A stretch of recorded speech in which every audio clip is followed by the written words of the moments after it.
Save her. My daughter. Hello everyone, and welcome back to Backlog Banter. My name is Tucker Hazel. I am joined by two very interesting voices today, Bro and Brendan Hesse. Today we are going to be talking about a game that's very near and dear to all of our hearts, and a game that is reaching sort of the end of its current lifespan. It's moving on to a new era, and that is Legend of Zelda Breath of the Wild. You know it from the title, from the thumbnail. But if you are a big fan of this game, as I assume most people are, it's one of the highest critically acclaimed games of all time. It just topped GQ's top 100 of all time list. You can join our Discord server. The link is in the top description. And way down there, subscribe to this YouTube channel. We're going to have more interesting things going on in the future. And like this video, because I guarantee you're going to like it. And if you don't, hey, it sounds like that's on you. But the two of you, you want to give a little introduction to yourself? And this is going to be a nice, meaty, sort of reflective, memory-filled, nostalgic conversation about Breath of the Wild. Give a little introduction to who you are. Brendan? I'm going to spend the next hour and a half with you jackasses or whatever, so... I could tell you were grabbing your water bottle. I was like, bro, he's gonna punt to me. I know it. I can tell. He needs a minute. Bro needs a minute. So let's give him that minute. My name's Brendan. I have been in the games/tech media press for 12 years now. Jesus Christ. Primarily right now I write for GameSpot. But I also write for Wired and Popular Science Magazine, Lifehacker. I was at Digital Trends for a few years. And I also do video essays and documentary retrospective type videos on YouTube, youtube.com/thecrawl. And that'll be in the description. What was your latest video? My Basically, latest video was a almost 2-hour long documentary on the entirety of the Metroid series and its importance, with interviews from a bunch of people around the industry, including today's other guest, Mr. Bro. Yeah, that's right. Bro, Mr. why don't Bro. we hear about you too? Okay. Oh, please. Mr. Bro was his father. Yeah, excuse me. Wrong. Yeah, Bro. My name is Brogan Chadden. I am the co-host of the Daydream Cast. That is the primary video game creative outlet. But other than that, I just contribute to other people's stuff like this right here. And or Brendan's amazing Metroid documentary. Highly recommend watching it. I just love video games, dog. It's been a comfort thing for me, and and Zelda in particular as a franchise has been a comfort thing. I remember as a kid playing, my first Zelda game was Wind Waker, and then my second Zelda game was the GBA SP re-release of Zelda 1. So then it was like, interesting. So that is like what informed my opinion on Zelda. So we could get into it later, but either way, I like video games. That's all you need to know. Yes. As we all do. This is probably my number one passion, is just getting into the nitty gritty of video games history and the industry and everything. So I'm very excited to break down Breath of the Wild, and why for me it's one of the most important games of my lifetime. I am significantly younger than the two of you, and so that brings me a sort of different perspective of why this game resonates with me and why I have a different kind of reverence for it than I think people do that have played or grew up with other elements of the Zelda series. Breath of the Wild was the first Zelda game I ever really put time into. I'd dabbled in other ones because I was really into games history, but frankly, I was more into studying it through the eyes of other people and not necessarily playing a lot of the games. This is 6 years ago at this point, by myself. But Breath of the Wild, I got that game day one. I was in the Switch launch line March 3rd, 2017 at the Best Buy. I got the last ticket with this blue and red Joy-Con on it. My friend behind me was like, God damn it, I wanted that one too. I'm like, too bad. That's how it works. And I got my copy of Breath of the Wild, and for a franchise, and also in a genre, open world games, that I had not been super experienced with up until that point. I'd played a handful, but none of them really grabbed me. Breath of the Wild was a simultaneous introduction to being in on the ground floor on not only a game that I love, but everyone else seemed to love and widely loves, and that shaped the industry. I hear a lot of stories about people playing games, whether that is the first time that they played Super Mario World on Super Nintendo, or Ocarina of Time on N64, or GoldenEye, or Halo 2, or like such formative games for the industry. But to the point in my life, only a handful of games had ever like kind of even tickled that concept. But Breath of the Wild is, I think, another one of those sort of touchstones in gaming history, and it opened my eyes to a whole new sect of Nintendo and games history, and of course Zelda. I've gone back and played a number of Zelda games. But yeah, very special time in my life as I was discovering myself as a gamer and also as a person, because I was 17 when this game came out. I wanted to tell Brendan that on air, get a little eye roll, give him a reaction. No, I was doing math. I was doing math in my head. I was like, okay. 6 years ago. Yeah. I'm 23 currently. Or no, I'm not. I'm 22. My birthday's haven't happened yet. I will be 23 at some point this year. That's what I do too. So I'm 32. Yeah. And once I get like just 2 months past my birthday, I'm like, well, I'm turning 33. And I'm like, no, wait, no. Yeah, I'm turning 33 at the end of the year. It's hard to We're remember now your age, officially too old to actually remember how old we are, and we have to like think about it. That's the bad part.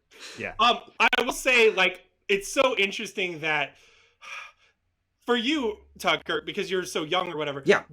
Those foundational games, right? It's way harder to make those now than it's ever been before. Like, absolutely. All the titles you said, most of them came about because either huge advancements in technology, and then like fucking 3D. So like the big one for new genres of games. Exactly, entirely new genres. Or to be more specific to Zelda, Ocarina of Time was like an entire thing where it's like, let's figure out how 3D works. Z targeting came around that time, and other sort of elements they had to consider for 3D space, more theming, more excitement with cutscenes, all this stuff. So Breath of the Wild had to completely reinvent everything. They had to take a step back for it to even scratch what you're talking about. Yeah. Do the two of you want to share your personal connection to this game? Like where it was at that time in your life when it came out and all that? Or we jump to something else? This is a free-form conversation. Sure, yeah. So I mean, take it where you want. So for me, I was a staff writer at Digital Trends, and it was like I'd been there for, let's see, this came out in 2017, right? Yes.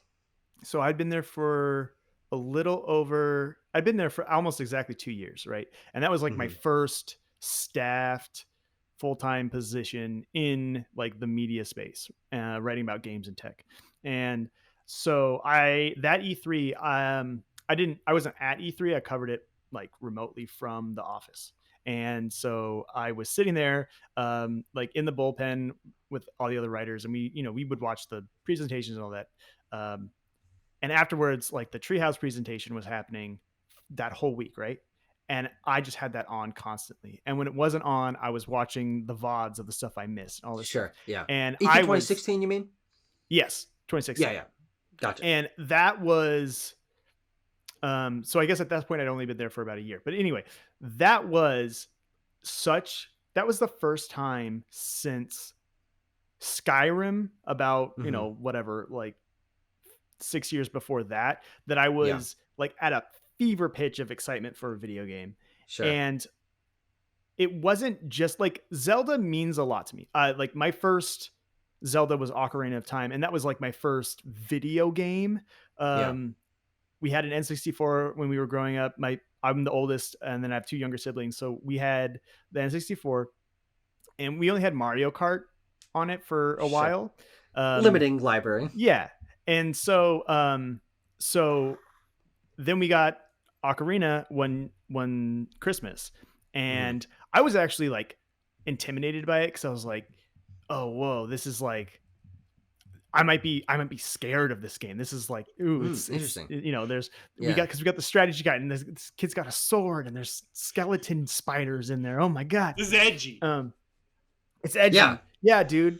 This is rated R, bro. That's how I felt about Sonic Adventure 2 Battle, by the way. Shadow the Hedgehog. Interesting. Continue. Sorry. Right? Yeah. He's a scary dude. He's got a gun. So we were in the garage. That's where we had a CRT set up in our garage, and that's where we played games. So we would be like shivering in like the middle of the winter in our garage playing Ocarina of Time. Didn't care. Like that game to me, like I think I've said this to you, Brogan. Like that's like it's like a formative thing where it's like video games to me, it's like a dude with a sword going on an adventure. Yeah. Like Yeah, that's sure. like that is what a video game in my mind is. Mhm. And obviously I like games that aren't that. In Yeah. fact, I would probably like I like sci-fi stuff more than fantasy at this point in my life, but it was so formative. And Yeah, so and that explains some of the taste that you have of liking dungeon crawling RPGs Right. and the idea of going on this adventure and sort Exactly. of building your story in that way. Yeah.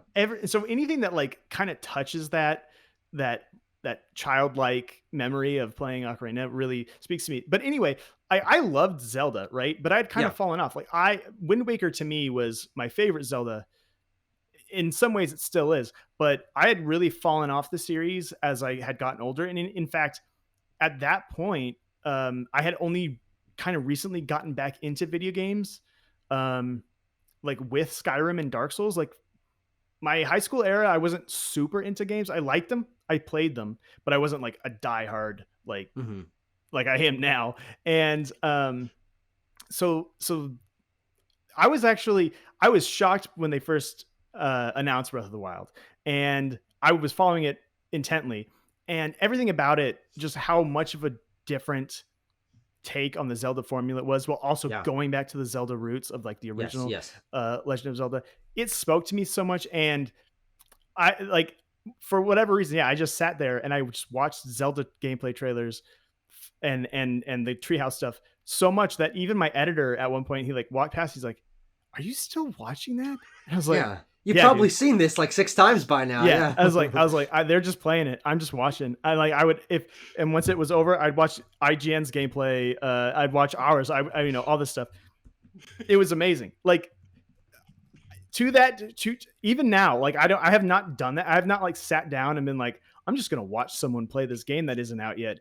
Yeah. Just cause I'm so excited for it. I haven't done that in ever, like not since then. It was amazing. So yeah, that's how I feel. Also, like, and just to like set the stage here, like Tears of the Kingdom, I would be doing that, but like, I don't want to know anything about that game. I don't want to know anything. Self-control is the only thing stopping me. And I'm the type of dude who's like, I want to know I will spoil the myself all the time. Yeah. Yeah. Like Metal Gear Solid 5, one of my favorite games. I was like, I just want to know what's the deal with Kiefer Sutherland in this game. So I looked up everything, and but no, not with this. Not with this. It's too special. But it's the opposite of your experience with Breath of the Wild, which I think is so interesting. And we'll see how that colors your impressions. As of now, the game is coming out tonight. Some people obviously have their hands on it, either got a review copy or got it a little bit earlier or something. But none of us have played that game yet. And so that can't color our discussion or our reflection on Breath of the Wild, because we have yet to be tainted by the tears. That's what I'll call my review for Tears of the Kingdom. You had that, and you were like, "Oh, dude, I'm gonna bring this to them, and they're gonna love it." Oh, absolutely not. Okay. Now, bro, let's hear your story. Zelda, Breath of the Wild. Oh no. How does this game sit in your life? I have less of a I have a personal connection with it. I have less of a experience like directly working hands-on with gaming in terms of like a lifestyle. It was never my occupation. I always worked a day job or something, and then I would go home, relax, and play a video game.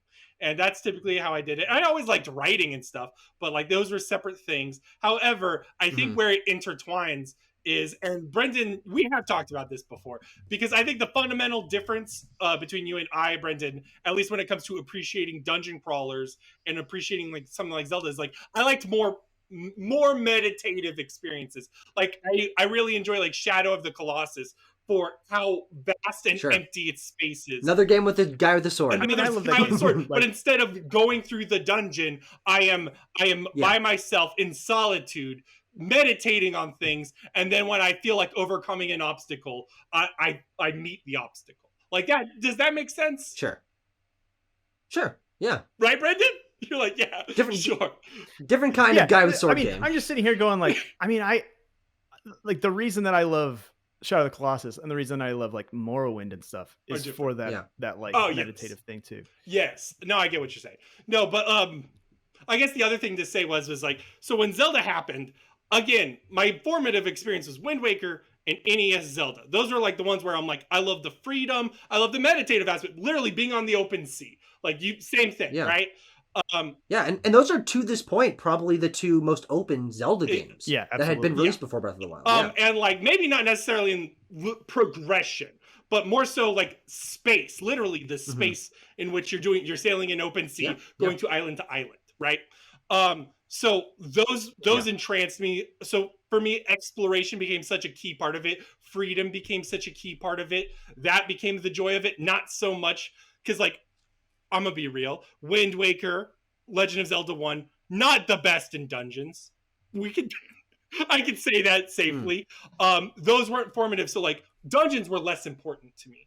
So when I saw Breath of the Wild's first, gameplay trailer, whatever the trailer was, where it like showed the vast landscape, and then it showed like Link running on a horse and a guardian chasing after him, I was like, oh fuck, what is this? This is a different kind of Zelda game. Yeah. Right. And I would grow up like listening to like Retronauts or other podcasters talk about the retro video games and retro Zelda, and I was like, oh my gosh, yeah, this is what I want. And especially the time of like Skyward Sword and Twilight Princess, those games are very, very good at cinematic storytelling with very interesting level design in dungeons, but people were done with that at a certain point. And I loved Link Between Worlds when it came out. I was like, oh my god, Link Between Worlds, this is what I've been wanting. And then Breath of the Wild came out, and I literally played the Great Plateau like all night. I stayed up, I fucking canceled work just to play the Great Plateau. Even now I'm like, I don't know why I did that. You can get through the Great Plateau pretty fast, but oh man, I loved it. Well, not on your first try, like though. And I think that thing, yeah.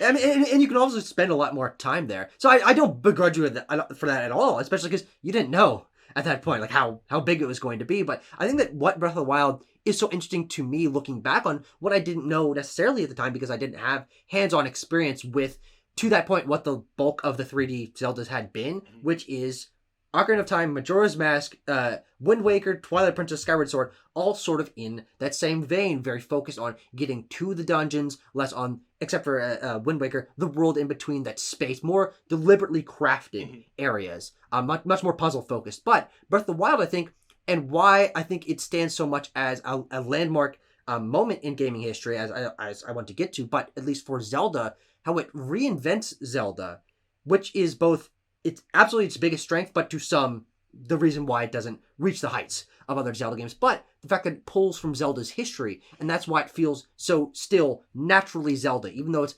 abandoning that more linear crafted structure, and the dungeons obviously aren't the main focus of the game. It's more about that world and the smaller experiences of the shrines. It still is taking that freedom, like, as we know from developer interviews and discussion around the game, taking that freedom from Zelda 1 on the NES and trying to reinvent it for a modern day audience that had played things like Skyrim and Far Cry and Assassin's Creed and the open world third person action games that had reigned supreme for such a long time, but that Nintendo had never really put their mark on to this point. They had some open areas, but they weren't open world games. And I think that why Breath of the Wild, yeah, exactly, yeah. I mean, you got Hyrule Field. You got I haven't played Twilight Princess, so I know there's a big field in that one too. And you got a big sky area in Skyward Sword. But the fact that it is taking from what Zelda started as, but to that point, what Zelda had avoided, I think is really interesting, and why Breath of the Wild is sort of a full circle point for both Nintendo and the Zelda franchise, kind of bringing it back to where it began. I find that endlessly fascinating, especially with the 8-bit Zelda NES sort of Breath of the Wild like thing that they were working on. I'm sure we've all seen. The prototype. Yeah, that's great. That's the word to describe it. I just slipped my mind. But what do you guys think of that? Sort of bringing Zelda full circle, taking it back to its roots, and reinventing what it had been for 15, 20 years at that point. You want me to just do it? What? Yeah, I was like, bro's gonna take this one. Okay, all right. This is a bro question. I think it's what I said earlier about priorities, but I also think it's important that they looked at the contemporaries, because like in the open world sense, Yeah. In the open world sense, I'm not gonna lie, I'm not a huge fan. I'm not even a huge fan of Skyrim, but like I'm not a huge fan of Ubisoft. I'm not a huge fan of how a lot of modern AAA games approach open worlds. In a way, I enjoy them, Yeah. but a lot of the scale and sense of reward is, I think, not really thought out, at least properly. I think a lot of times it is very similar to maybe a Zelda, for instance, where it's like an open field or like a. I think Tim Mhm. Rogers calls it a shelf, right? It's a shelf with things you can interact with. So that prototype, what's also special about the prototype is it's not just we're going to imitate Zelda 1. The prototype was also intended to see if those systems, setting things on fire, using bombs, remote Yeah. detonation, magnetic stuff, that was to see if it would work in a video game and see if it would be fun in a free form way. And so it's not just a back to the basics, but also a complete rehaul of an entire genre. The going Yeah. back to the basics just allows them to keep the spirit, right? Because if it was entirely a fucking Skyrim game, people wouldn't feel like this is a Zelda game. But like I play this and I go, yes, this is Zelda. I just know it. And Yeah. to Yeah. some people, that's not accurate. But I think it's just, dude. Those are certainly the minority of people. Well, it's more like everybody has a different idea of it and different experiences and Yeah. backgrounds. And at the very least, Nintendo is able to maintain a voice throughout the franchise, even with radical changes. Yeah. Yeah, I mean, the thing about the going back to the roots, that was what captured my imagination originally. Was like I wanted them to go like, okay, if they're gonna do something like that, I want it to be more like the old Legend of Zelda stuff. And so when it was coming out that like, hey, that's basically what this game is, and like some of the early reviews were even like, this might be like a reimagining of that game. I was completely sold. And of course, that's basically what we got. But the thing that's really interesting, I mean, there's a couple things that are tangential to this that I just want to bring up because I think they're neat. In fact, I may have even said this in other place. Just if you've ever listened to anything I've said before, I'm sorry I've said this before, but the Great Plateau is a traditional Zelda hiding in Breath of the Wild. A traditional as in each of the 4 shrines, 4 dungeons, and you use the specific power that you get at the beginning of those to get through them, right? Yeah, that's a great point. Like a hook shot or like a traditional and then dungeon it ends with you getting like the big thing that you go off and you do the rest of the game with. You can go immediately to Ganon and just have your traditional Zelda experience, right? Yep. You do That's your a great 4 point. dungeons. Wow, never thought of it that way. Go fight Ganon if you want to do that. And I've never really, I haven't really made any sort of like big like design analysis on why that's important. I just think it's really neat. And the other thing though is like folks out there who say like, I understand why people don't necessarily like this. For like a good parallel, it took me a long time to click with Elden Ring. And I love From Software games. Like I love Kingsfield and Shadow Tower, and I loved Armored Core, but I also obviously love Dark Souls, Demon Souls, Bloodborne.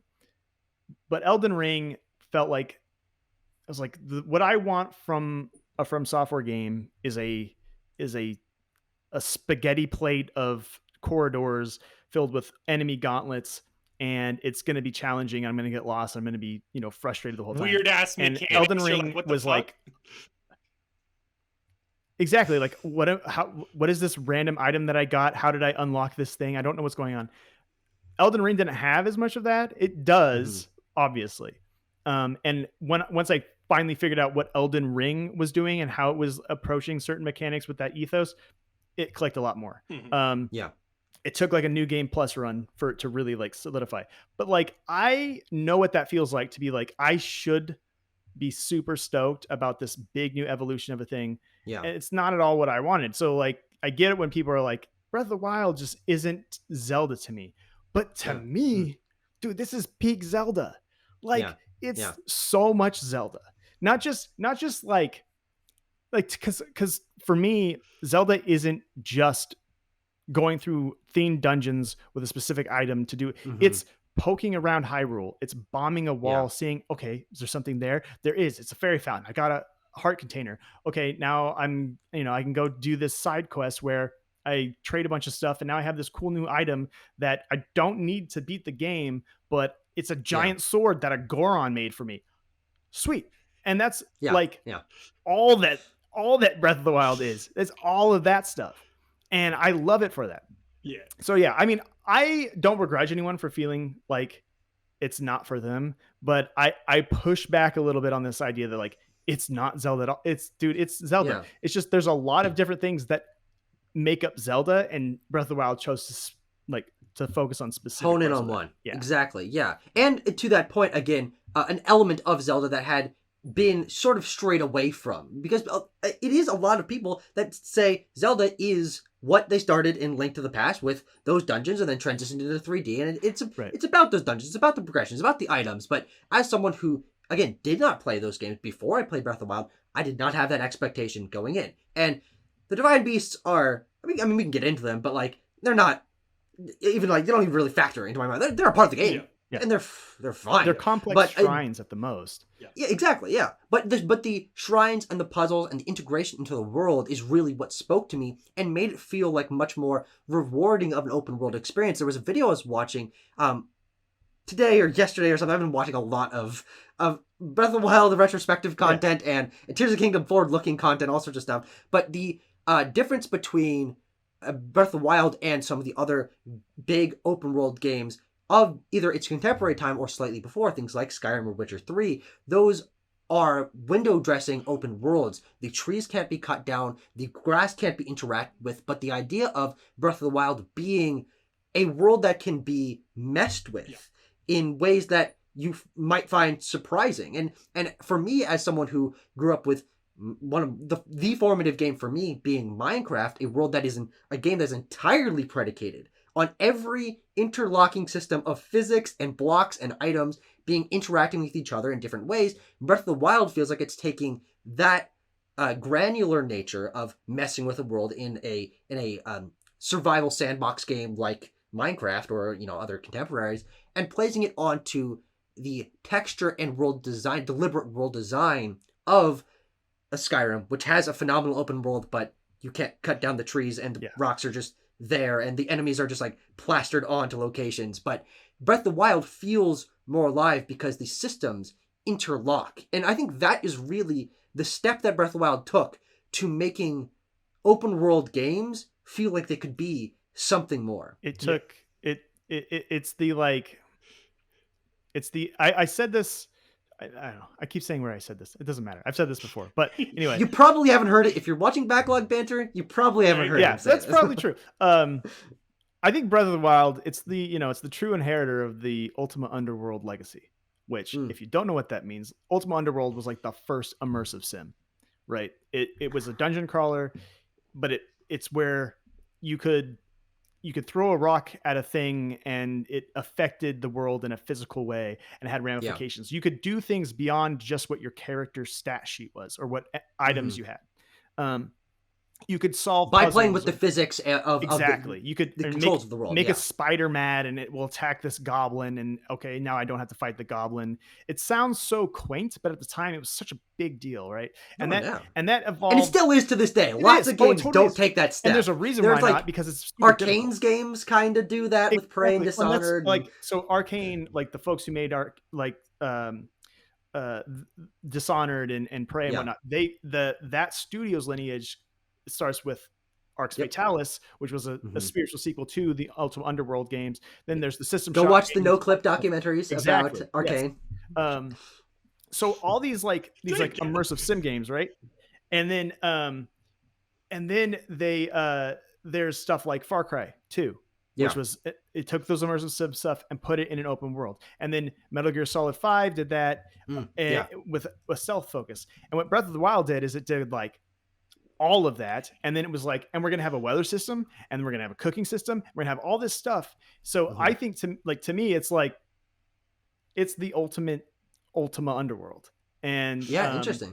Like that's pretty cool, and like the importance of what Breath of the Wild did for open world games. Like open world games, it wasn't just that like, oh, hey, we're going to break out of like the traditional Zelda thing, right? They're breaking out of the traditional open world thing, like you were saying. True.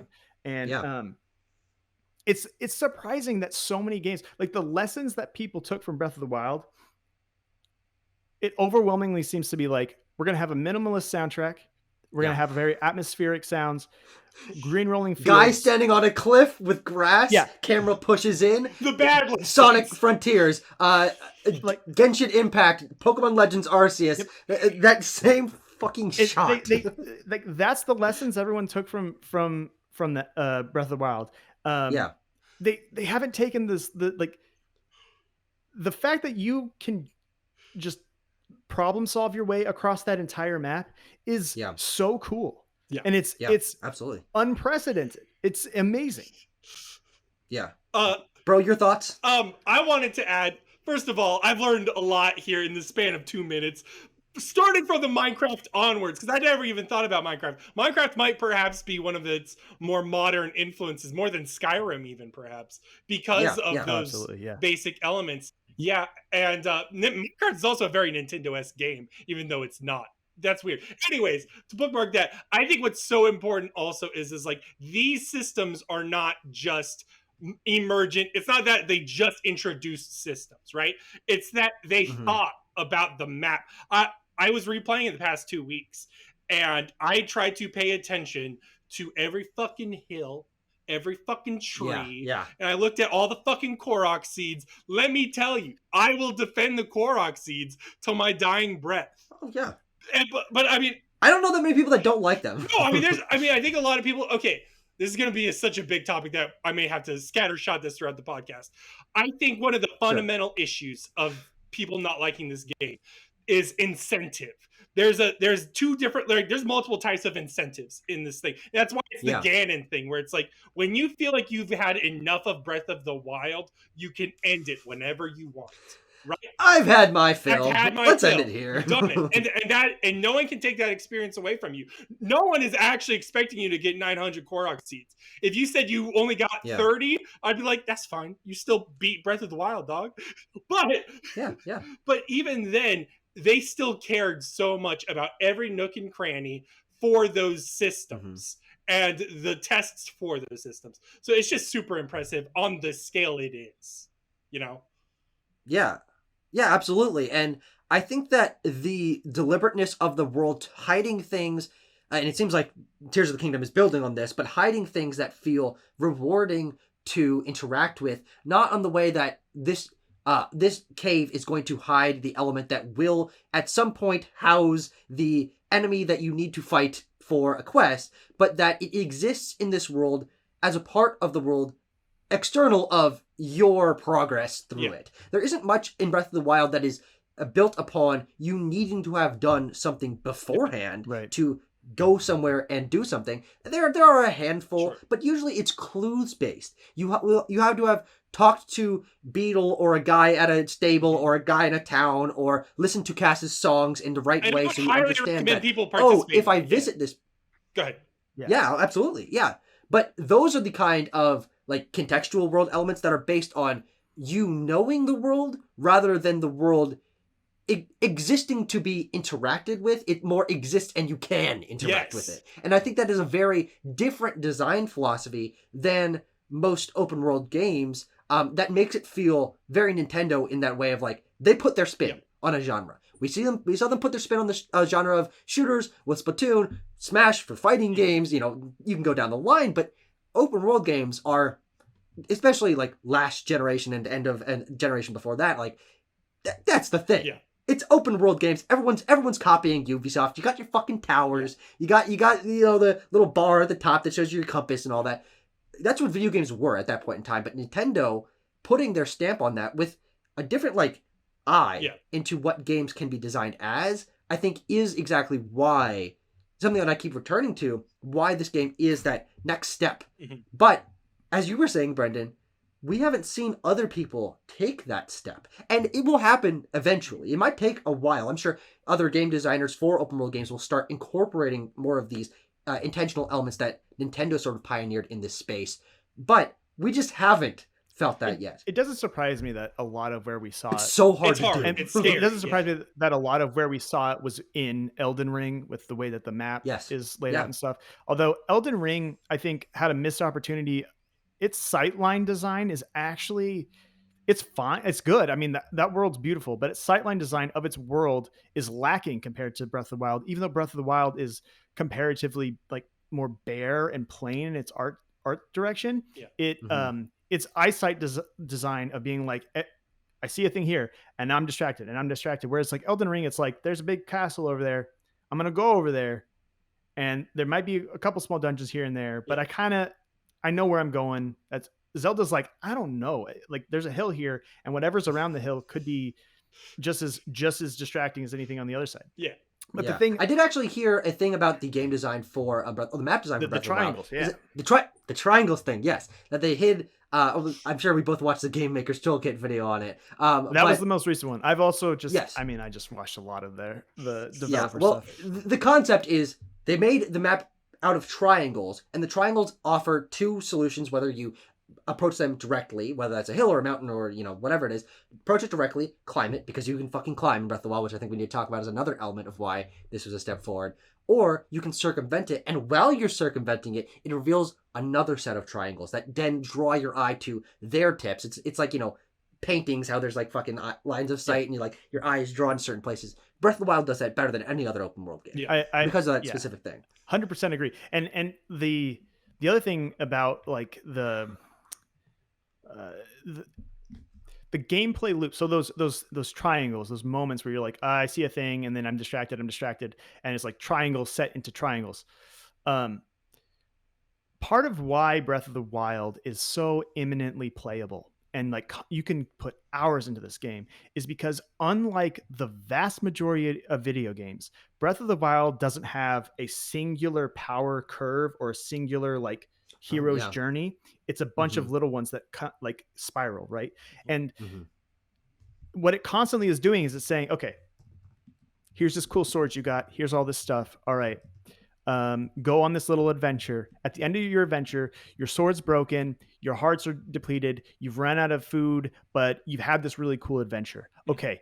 Start over, do it all again. You get to have that adventure over and over and over and over and over again. The only other games that really give me that sense of like, I get to just do this again are roguelikes, right? Like, sure, of course. Like Caves of Cud, I'm going to just, okay, I'll just roll a new character, Baby. Exactly. Yeah. But Zelda, it's not, it's like what you're working through, like your checklist, your stat list, your whatever is inside. Yeah. Right. It's interesting. It sounds weird to talk about this game because it's such an intrinsic thing. I have a video about this if anyone wants to watch it, about like just the design philosophy of and why it does this. But it's just like it's constantly setting you back to zero. And I think what people struggle with is video games have taught us, and Zelda games before this absolutely have taught us that you're going to go through the game, and by the end of the game, you're going to have all this stuff in perpetuity. You're going to be this much stronger. You're going to have accomplished all these things, and you're going to be visually and systematically rewarded within the game for it. Not just like internally, but the story's going to tell you did it. The game's going to tell you did it. You're going to have all these trinkets, all this stuff. Breath of the Wild, it's about what you want to do, and that can be really challenging. But I think I would encourage people who, if they really bounce off of Breath of the Wild because of those things, to look at it from the perspective of an opportunity to go on a seemingly infinite number of adventures, right? Yeah. And getting to experience the power curve, the hero's journey over and over and over again in these little pockets. And that's its best strength. Like any other game that I can think of, like it's none of them do that. Yeah. Like literally none of them do that. Yeah, there's like specific examples we could cite here. So I think one of the most, we could talk more about Shrines of Labor. Tucker, I hope you're ready for a long video. You fucked up.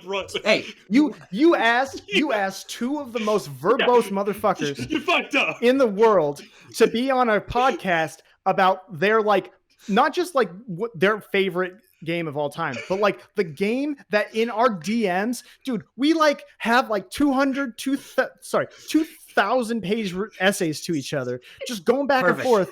And it's almost always about this game or like And this things is related what- to this game. This is what this video is. It's a Good, look into your 'cause that's DMs. what you're we're doing getting. here is leaking your DMs. All right, okay. Yeah. So 2 examples here of what Brendan was You talking should write about a in terms book. of the loop. Eventide Island. I finally got it out. Eventide Island is such an iconic example of what Brendan was just talking about.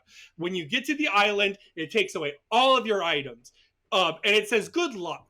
And then you have to figure everything You out bastard. all over again.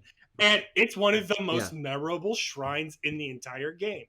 And it's just fucking awesome. And the other example is much more intrinsic to the entire thing and something that is also a problem for many people, which is the weapon system, right? The weapon degradation, durability, right? So for a lot of people, they get frustrated. They get a weapon and they're like, oh my God, fuck yeah, let me use it. And then they get disappointed when it goes away in like a couple hits, right? The point of it is like, and to contrast with, like, I always contrast it with Elden Ring, because I felt this the entire time playing Elden Ring. Is like, when I play it, I'm getting 500 weapons I know I will never use. So these aren't actual rewards for me, right? So when Breath of the Wild does the short little curve Brendan was talking about, it makes each sword matter. And it's not like it actually, like, it's not like I actively need a stick during fucking when I have 15 hearts and I'm, super powered. But like most of the time I'll have like 20 to 30, and every single weapon that drops matters to me. Every single crafting thing matters to me. All of these incentives are calculated in a way that matter, even though they feel generic. They don't feel special. And even the special things you get in the game, like the fucking Zora Trident or whatever, that shit goes away, right? So people have to just confront that. You know what I mean? Yeah. And I really like that element of Breath of the Wild, making the weapons, because that's the main collectible. When you go into a shrine, when you get a chest, especially an extra chest in a shrine, it's usually going to be some kind of weapon. That incentive, you're talking about incentives, that incentivizes me in a different way to want to explore, because you're right, other games having lots of weapons is cool if you want to experiment with a bunch of different weapons. But if you don't, as I would frankly presume most players don't, they don't feel like real rewards, because if you don't use them, then that whole thing was for naught. Of course, it's about the journey, not the destination or the reward. Like for Elden Ring, most people I know, like 90% of the fucking people I randomly talk to on the internet, do strength build of Elden Ring, and they like stick with one weapon the entire time. Especially since I played. That's it. Yeah, when I play games like the FromSoft games, which I adore, I am very set in my ways. I get used to the arc distance of whatever weapon I'm using, how long it's going to take me to regain my composure after I'm knocked down because the shield that I have, whatever. I get used to that, and I want to adapt to this moveset, so I can then be better at controlling this specific moveset. And so with Bloodborne, one of my favorite games of all time, I only used like. I can't remember what weapon I used, but I only used one weapon, 100%. And I regret that looking back, because I'm like, holy shit, the breadth of weapons in Bloodborne is fucking awesome. But I was never incentivized by the gameplay to, except for outside of certain enemies, to want to experiment. But I think Breath of the Wild, in the variety of its weapons and the fact that none of them are permanent, of course, except for the Master Sword, incentivizes me to want to cobble everything together. My entire inventory is an arsenal that I will probably get to at some point. There's no bottom of the bag, top of the bag. There is the bag. And I gotta reach into the bag in a moment's notice and pull out a fucking silly string. I'm like, oh, well, guess I'm using this against Lionel. And the bag has hard limits. Like, and that's another important aspect. Like, you can't just like, I'm gonna pick up every weapon. No, you can't. You have to like make decisions. Like, oh, you found one that's better. We'll throw out another one. You can only have 10 or whatever, right? Yeah. And that plays into the whole thing too.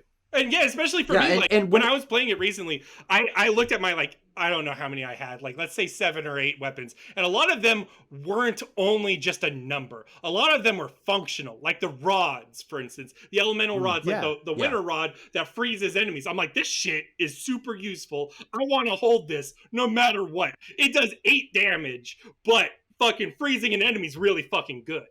So yeah, and then pulling out the Clorox leaf and whipping them off of exactly, a Clorox cliff and leaf making is them a great smash a million example, pieces. or Yeah. the sledgehammer that allows you to mine ore. One damage weapon. Yes, stuff like that. All of those are so functional beyond just attacking something. So then I'm calculating in my head, well, what can I lose? And then it's like it's a fucking teeter-totter game. Exactly. Yeah.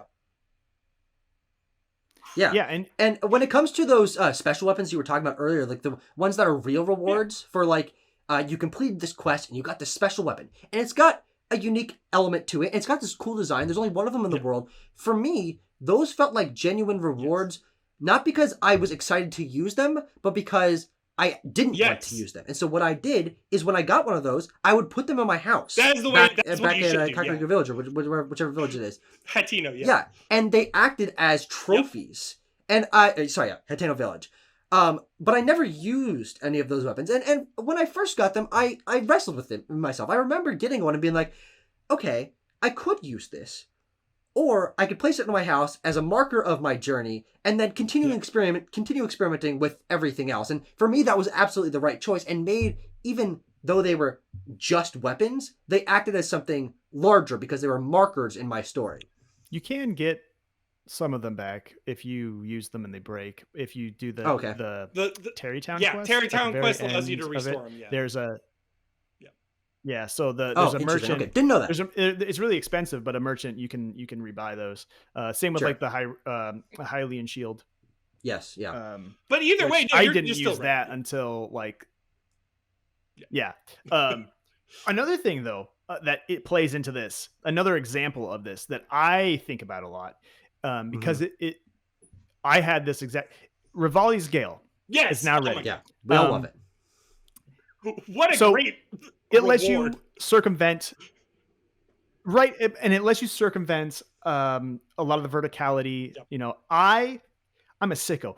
Rain on me, dude. Make it difficult. Make me walk all the fucking way around. Make me have to fight every enemy and do it. Like, love that. Yeah.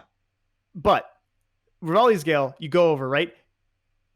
You only use it. You can use it 3 times, 4 times in a row. 3 times. And then you got like a 10-minute cooldown, right? So pretty big. So what are you going to do in that 10 minutes? If you got to like climb, well, you're going to play the fucking game, dude. You're going to set the grass on fire and you're going to do a little hop and then you're going to take your glider out and you're going to fly up above it, or you're going to put a bunch of like Octorok organs on a piece of wood and you're going to fly up and then that's what you're supposed to do in this game. And Nintendo, instead of being like, you can do that, but here, have infinite stamina and walk up this thing and it's never going to rain, I promise. Or just fly everywhere. No, they're like, you're going to play this fucking game. You're going to figure it out and you're going to have fun, damn it. No, but and it seems like that's what they're playing into with Tears of the Kingdom, which is what really intrigues me about that fucking game. I will be playing it in 3 hours as the time of recording, and Jesus, my God, dude, that's crazy. I didn't even think of that. It's so close. What Nintendo did was they did not just look at contemporaries in their field. They looked at what players played in Breath of the Wild, right? I don't think they intended for some of these fucking... Have you seen some of these fucking professional anime-ass motherfuckers? Like, quick shotting Lionels? I'm like, whoa, what the fuck is this? But like, Nintendo's like, that is a... Minecart on a minecart makes you fly. So what? One thing I wanted to talk about here is to tie it back to progression and story. I think it's so interesting. They do code some of the areas in different things. Like I would say Gerudo Desert and the fucking Goron area are probably meant to be last.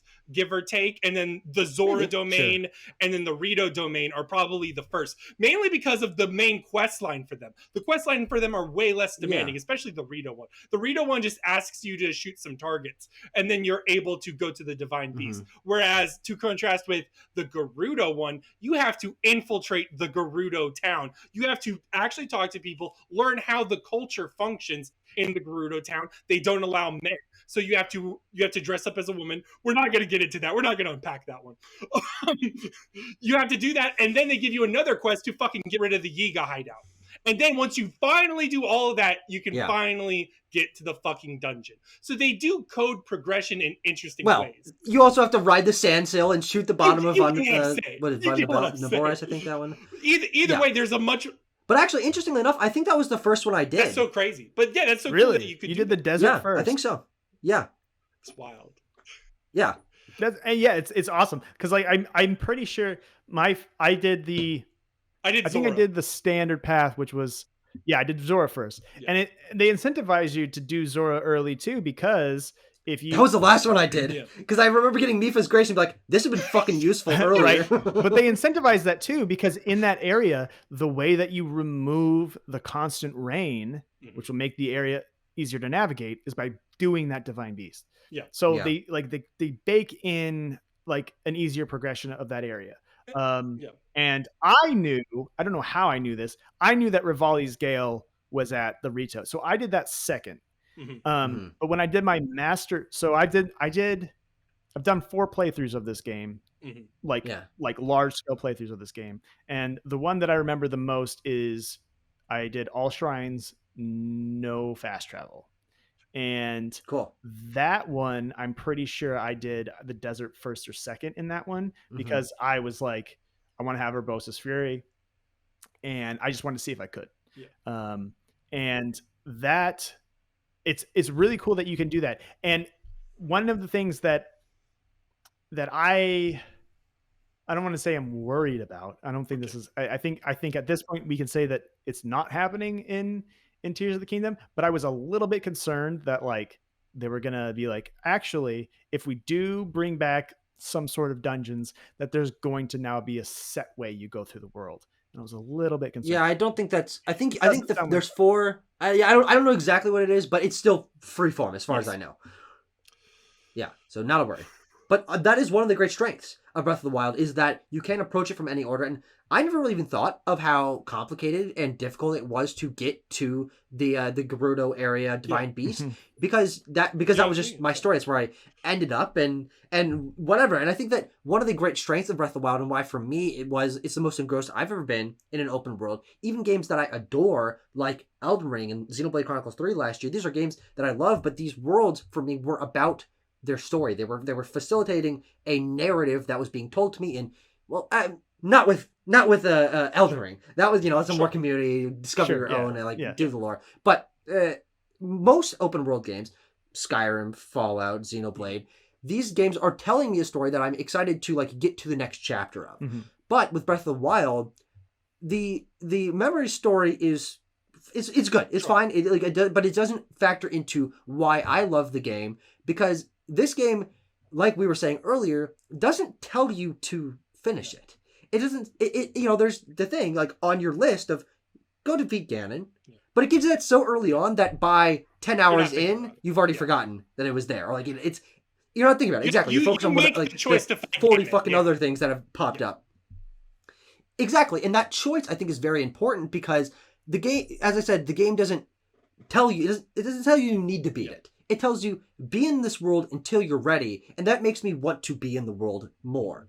And I'm interested to see the narrative of Tears of the Kingdom. But I also am more excited, and why I'm looking back at Breath of the Wild, I love this game so much, is the narrative that I built for myself of the story of I didn't go to the Zora first, even though maybe I was hinted at going to that first, but that I turned the other direction, and then I got distracted, and then I found a fucking Korok, and then I jumped off the thing, and then I found Eventide Island, and I found this cool thing, and I rebuilt Terrytown. These are not plot elements, but they're the story that I built for myself, and I think that's a really special way to approach an open world game. It's like you don't need to beat this game, just exist and do what you please, and I really loved It's that. so contrary to what most games are like now, where they really like, here's all this content, go look at all the stuff you're gonna go do, and Zelda's like, you should, it's really good, but it's okay. And it's also contrary to how like Skyward Sword, like did you play Skyward Sword, Tucker? Yeah, I played. Okay. I played HD. Okay, so you play. Okay, Switch one.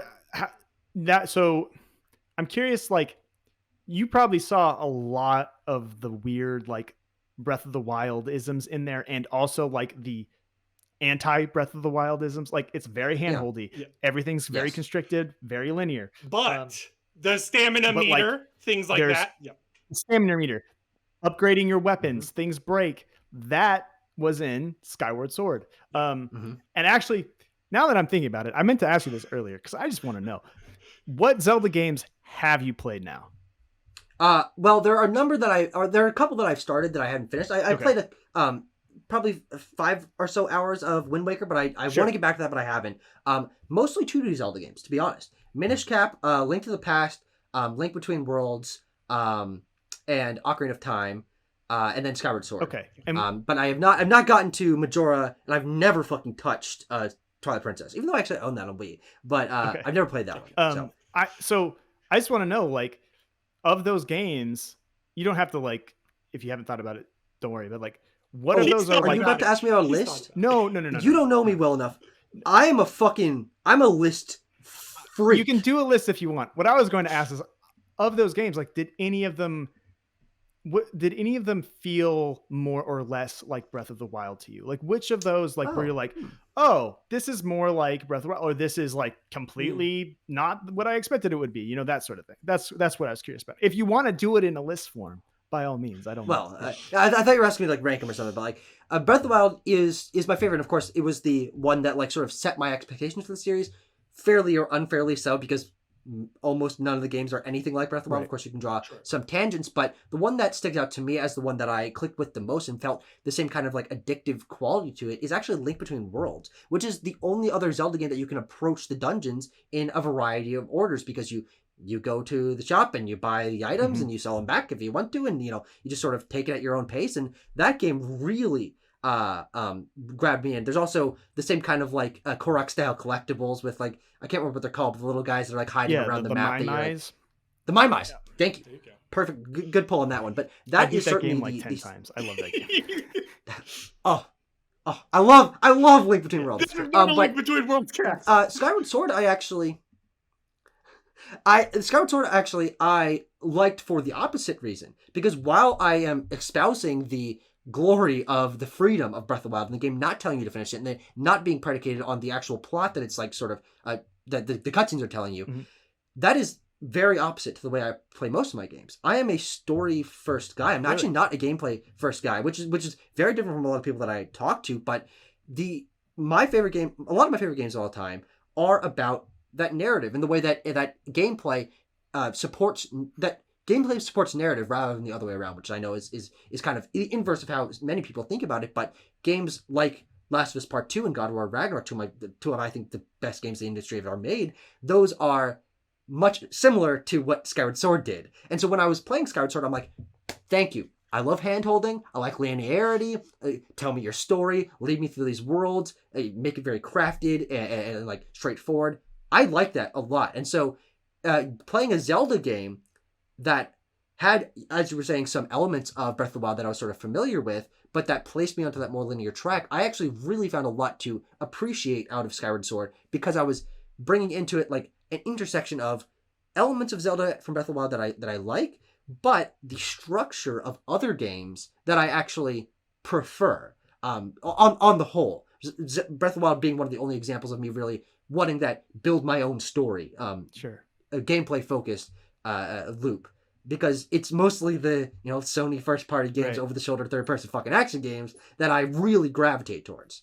So those are the two examples. Though I love Minish Cap. That game's fucking awesome. Yeah. Well, Minish Cap's cool because of like its compacted nature. Yeah. It's yes, full of secrets. So much stuff to discover in that game.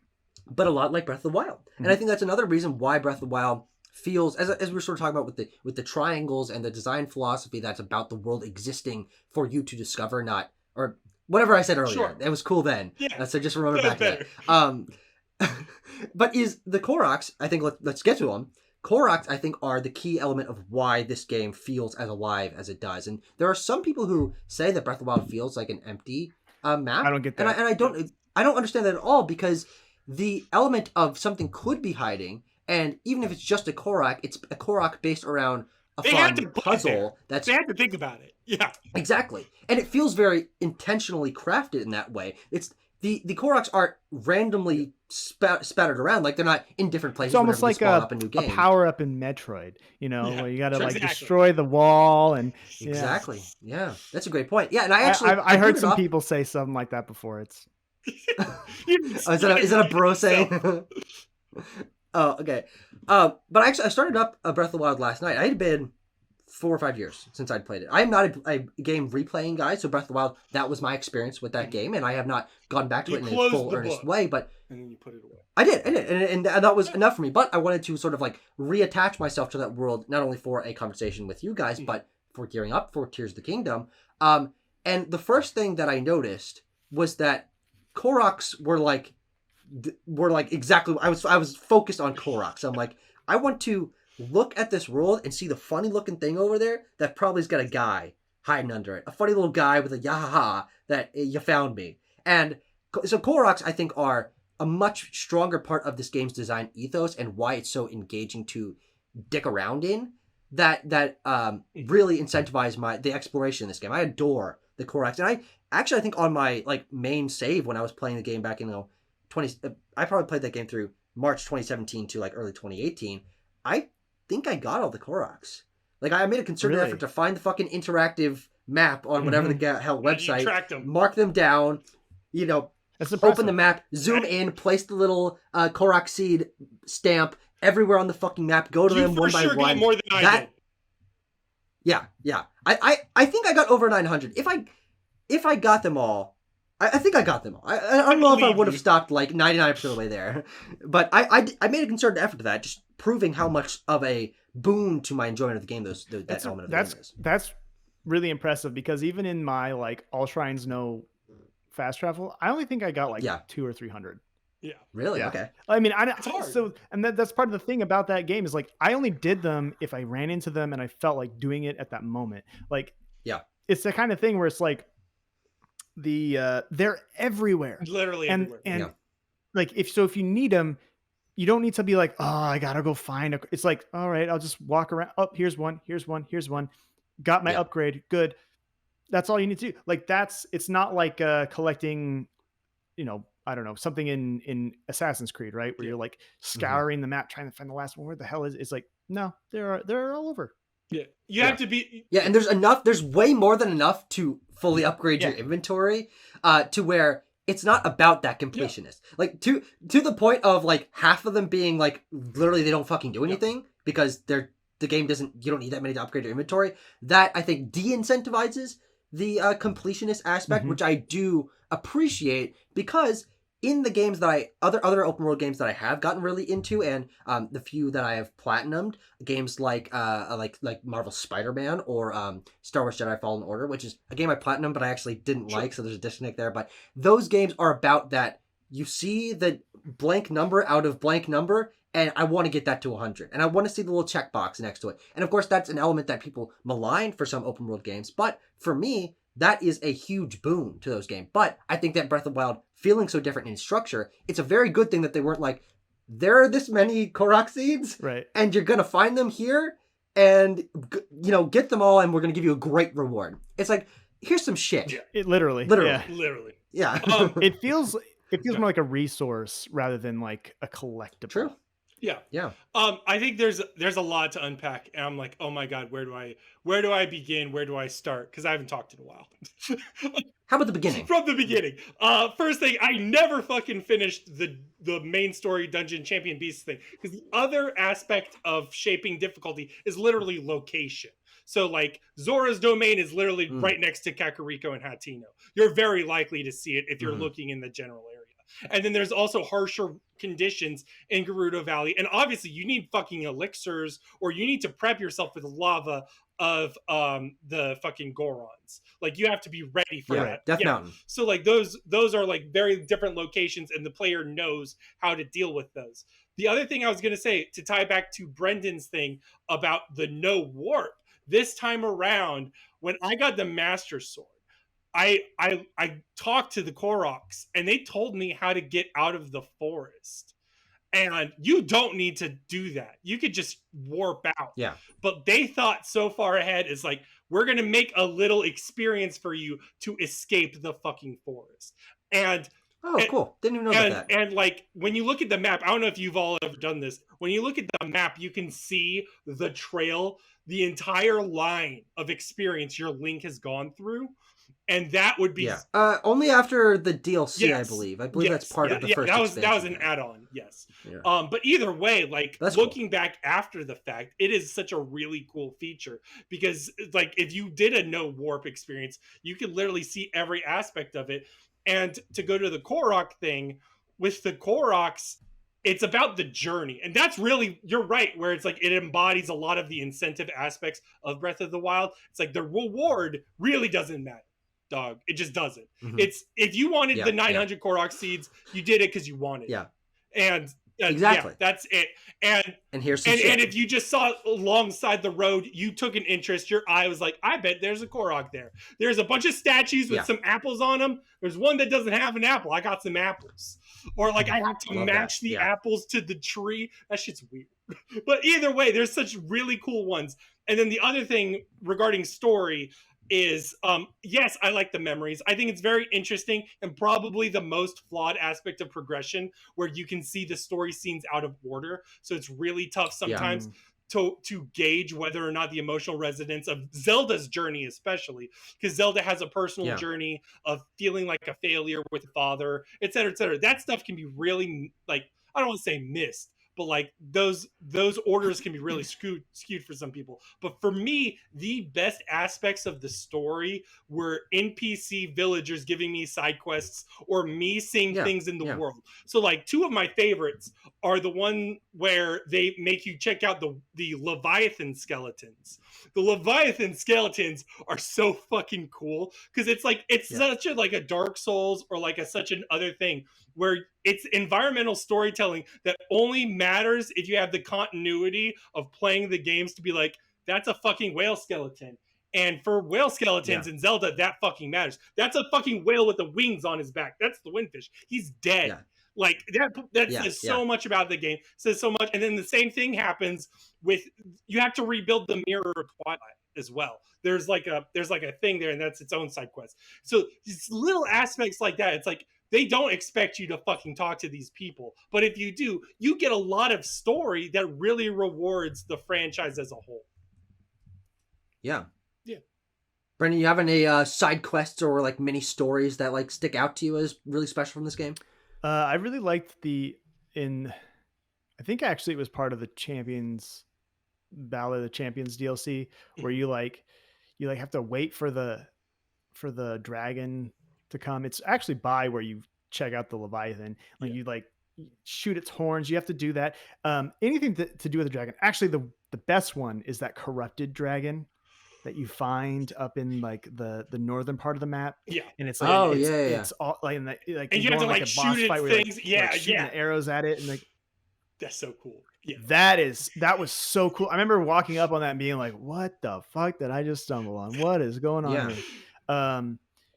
And I'm trying to think of other ones, or like that one area that like has like plateaus that look kind of like, I can't tell if they're like mushrooms or rock outcroppings that look like mushrooms. I think they're trees. Trees. Okay. Sure. And yeah, they're just really flat trees. And then like you walk up to like the stone arena and it's just like, hey, you can't leave here until you do this little puzzle, and I'm gonna like hit you with lightning and shit. And I was like, dude, like, and that's the kind of like, that felt there's this feeling I get when I look at old Zelda art. When I look at, like, I'm not even that big of a fan of A Link to the Past. Controversial thing. Sorry, bro. Hot take. We've talked about it before.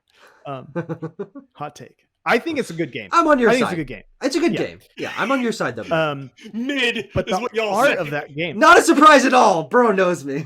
The art of that game, right, is it's incredible. Like there's the images of like Link looking over like the Tower of Hera and all this stuff, and you just feel like, okay, the world of A Link to the Past in my head has all of these things that would be like, oh, I stumbled into this weird magical circle where I have to do this weird puzzle, and I'm going to get this suit of armor that's made out of rubber that's going to reflect lightning now. Awesome. That stuff, like that Breath of the Wild is the only Zelda that feels like that when I'm playing it. Because like, I get it when I'm looking at the old art for Zelda, the original Zelda, sometimes the Ocarina stuff. Like there's like this imagination. There's this world in my imagination that no Zelda really had ever touched. And then I played Breath of the Wild and I was like, oh my God, they did it. They figured it out. That's really interesting. All right. They finally took the drawings and then made them real. How'd they do that? So there's What were you gonna say, bro? there's two things I want to talk about. I'm like, I gotta make sure these get in. I have to, no matter what. I love. We got time. I love the fucking creatures. There's admittedly, okay, I think one of the actual problems of Breath of the Wild is variety amount. Even though if you asked me gun to my head, I would think it's like, I think it's enough for me, but I totally get it in terms of enemy types or like weapon types and stuff like that. It's like they could add more. Or shrines should have aesthetic variety, yada, yada, yada. But that being said, I fucking love riding on a horse and seeing a fucking encampment. And then I'm spying on the encampment and I'm seeing the bokoblins fucking operating like a tribe and having their own functional tribe. I love that. I talked on the Metroid documentary Brendan made about how Metroid feels like it's a very wildlife thing. And in Zelda normally, it's like a dark world or like a light world. And like the bad guys and the bad monsters in it feel very fucking like, yeah, this is the fucking monster, dog. Whereas like here, it's like the wildlife feels natural. They don't feel like they belong there. Yes, exactly. It's like, it very clearly doesn't by story standards. Whereas Breath of the Wild feels like they have been built into the world and it feels organic. And it feels like there's ecosystems beyond me to talk about the animals, to talk about all of that. It's just so cool. And then the other thing I want to talk about to tie into the animals is there's so much like cool shit. When you first see a dragon, you like shit your pants. You're like, what the fuck is that? Like most of the time you see it on that's an all-timer gamer moment. Like, what? And then the other thing is just seeing the extra unique horses. So like the skeleton horse, the Zelda horse, the Ganondorf horse. Those are the Ganon horse. The big ass one. The big ass horse in like the southern region. That I think we're talking about the big one, the Ganon one. The big one. That is one of my most memorable Breath of the Wild experiences because that is a tough motherfucker right there. Yeah. I spent like an entire day just trying to get on that guy. He'd kick me off. I'd reset. I'd be like, okay, how can I approach this from a different angle? What can I do to sneak up? And like, how can I make my footfalls softer so I can reach up on him? And like, just continuously focusing on this one thing that I don't usually put that kind of focus into like a side element of a game that often. But I like specifically remember I found this big motherfucking horse and I'm like, I am not leaving here until that guy is mine. And it was a really memorable element. And I'm pretty sure I used that horse for the majority of my playthrough after that point because I'm like, this is a part of my story is conquering this wild beast. And to that effect, the variety of enemies is moblins, Lizalfos, bokoblins, Lionels Keese, if you're spicy. Lionels if you're lucky. Yeah. Repeat. Different colors, different variations, different groups from them. Some of them got armor, whatever. I do think that is a strong flaw of Breath of the Wild. It doesn't like bother me, but it is a flaw. Sure. But the natural environment filled with different kinds of animals is the exact opposite of that. Because the amount of little creatures that you can interact with in this game and kill for a little bit of meat or set down whatever little bait and they'll walk up to it. The or birds? Interact with them in you know about the ways. fucking birds? What about the birds? If you scare the birds, they'll circle around shrines you haven't done. Oh, really? I did not know that. No, that's interesting. Yeah, this game still got secrets. It's like the blue bugs in Metroid Dread. They tell you where to go, but if you don't know that, you got to know. Yeah. But I really love, especially the unique creatures, as you were talking about. The mounts like a bear or the king of the mountain. I would or like there's just so many weird things. That part, right? When you like what's glowing on the top of that mountain, and it turns out it's a homage to not just Studio Ghibli, but also Satoru Iwata. Yeah. Dude, oh my God. That was awesome. One of the great moments. So good. Like that feels like it would be the entire goal of like another game, right? Yeah. Like Yeah. I'm gonna go to the top of this mountain. I'm gonna see the fucking god of nature up there. Yeah. Yeah. No, it's just a thing you can do. It's just a thing you can do. Yeah. That's the thing is ultimately, and it's what you said earlier. Is like you make your own mountains. For you, Ganondorf's horse was a mountain for you. And sometimes you can go through a mountain. Apparently now in Tears of the Kingdom, you can go up and out of a mountain. Or you could go Yeah. around it, but either way, you choose how to interact with an obstacle. And that is like the fundamental aspect of the game. I just love it for that. Yeah. There's some other things I want to talk about. The customization, the outfits. You Ooh, don't yeah. even fucking wear the normal Link tunic Yeah. until the end of the game. They made default Link, at least for the foreseeable future, a dude wearing a blue tunic. And honestly, though, it's really interesting that Tunic of the Wild is the reward for beating all of the shrines, which I did actually prior to going on my Korok adventure. I did all the shrines first. But that they reinvented Link in a way that they reinvented Zelda not only in its structure and stuff, but in like one of the most core elements of Zelda is that the guy that you play as, of course, notoriously named Zelda, is a little elf guy in a green hat. Yeah, going to save the princess. Knows that. Going to save the princess from the evil Hyrule. Right. Yeah, 100%.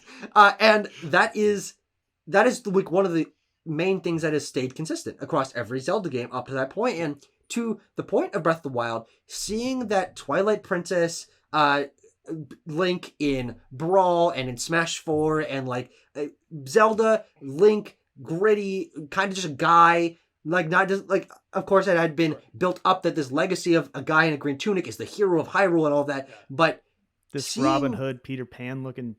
Yeah, exactly, but based off of other sort of general concepts of heroes and wilderness and stuff. Yeah. Link in Breath of the Wild is unlike any hero you've ever seen. Yeah. Because he's got this bright, like, baby blue on. It's like inspired by the Wind Waker pajamas. Yeah. Oh, true. Yeah, the way you start with, yeah. But I really like that they were brave enough to step away from convention in that really small way. Because I think that blue tunic Link with his hair back in a ponytail and, like, the earring on is just as iconic now as and feels as integral to the world and the ethos and the and the box art and the key art and everything of Breath of the Wild that Link in a green tunic was to all the other games. Of course, I love the aesthetic of all those other games, but giving him that reinvention for Breath of the Wild was really important to making this feel like a real confident step forward. And I also really like how they reinvented that for Tears of the Kingdom. I was going to say, Tears of the Kingdom arm and the teal looks fantastic. The long hair and like the arm. I'm like, he looks so cool. Yeah. Link's never been cool. Like Link, in fact, like it is documented that Miyamoto was like, we're going to name him Link because it's the link between the player and the game. And so he's just like generic hero, kind of fairy looking guy, elfin looking guy. And now they're just like, no, let's make him a dude. Okay, I have to say one thing though, because I've been thinking about it this whole time. When they were first showing trailers for Breath of the Wild, and you saw at the end of I think it was at the end of the first major trailer, one of the stone taluses was coming out of the ground, and Link is wearing the Hyrule Knight armor, and he's like ready to go, right? The one thing that this game didn't do that I thought it was going to do was, if you look at that part of the game, Link has 3 red hearts, and then he's got a few yellow hearts. And I was which you get from eating food. But what I thought was, oh, dude, armor does that. Different pieces of armor will have different bonus hearts, and knowing that things were gonna break and stuff, I was like, the armor is will break, and you will have to get new armor and stuff, and so your hearts will constantly be going up and down depending on the armor that you get.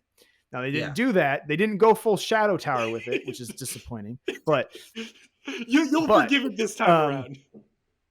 I will forgive them. Yeah. You got to have at least some sort of, tangible through line upgrades, Well, it's interesting, actually. The spirit orbs and the health and stamina is, I think, another one of the great flexible design decisions of this game. Is the only true progression that you have as a character. We were talking about earlier, mini games give you that you did it sort of Here's a hard vibe of whether through gameplay, story, whatever. But the only progression that you have as Link past the Great Plateau is choosing what you want to upgrade based on how much you have explored, And then, which I think is really interesting. There's not even really, other than like the champion's abilities. yeah, you which can upgrade which some stuff, and you can get better armor, and armor sticks around. But that's it. Yeah, and otherwise you choose your progression every time. You don't even have to fucking spend your orbs if you want. You can just unless you want the Master Sword, of course. Yeah. But I really think that that's a cool way to bake in Breath of the Wild's flexibility into the progression of you made the choice of, am I going to do stamina or heart? Because they're both really important in interesting and different ways, but I made that choice. Well, and you can respec at any time, right? Well, that's Like, you have to find the statue.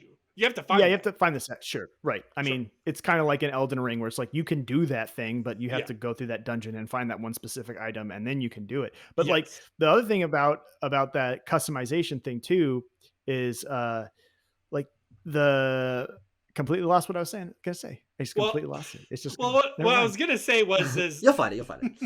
The armor for me feels very personal. So I love dyeing it, like coloring it. Okay, you got it. Yes, there you go. Absolutely. Yeah. So something that I'm a little bit bullish on this, and thinking that like most games, especially RPGs or action RPG adjacent type games, they need a certain level of so that progression doesn't feel too railroaded and too stagnant. They need to have some horizontal progression, which is like there's, instead of like you're going up and like the armor is just better numbers. That's it. You're just replacing it.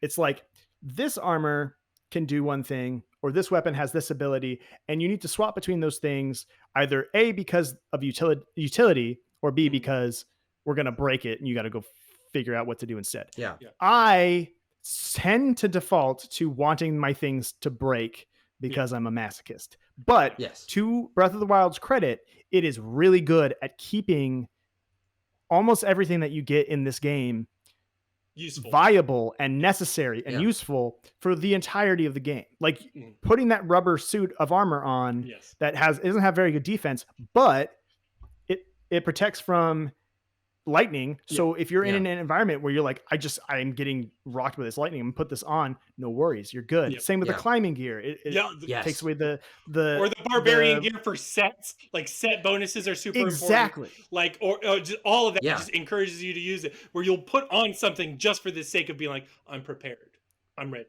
You put on all the like the guardian armor, you equip the guardian weapons, and now you're like totally OP. It's awesome. Okay, other thing I wanted to talk about. I'm like, oh my god, there's so many things to talk about, Tucker. You fucked up. Fine, yeah. Okay, all right. How is this a fuck up? I love this. Okay, all right. So traversal is super important. We talked about climbing a little bit, but let's talk about horses. It's the thing.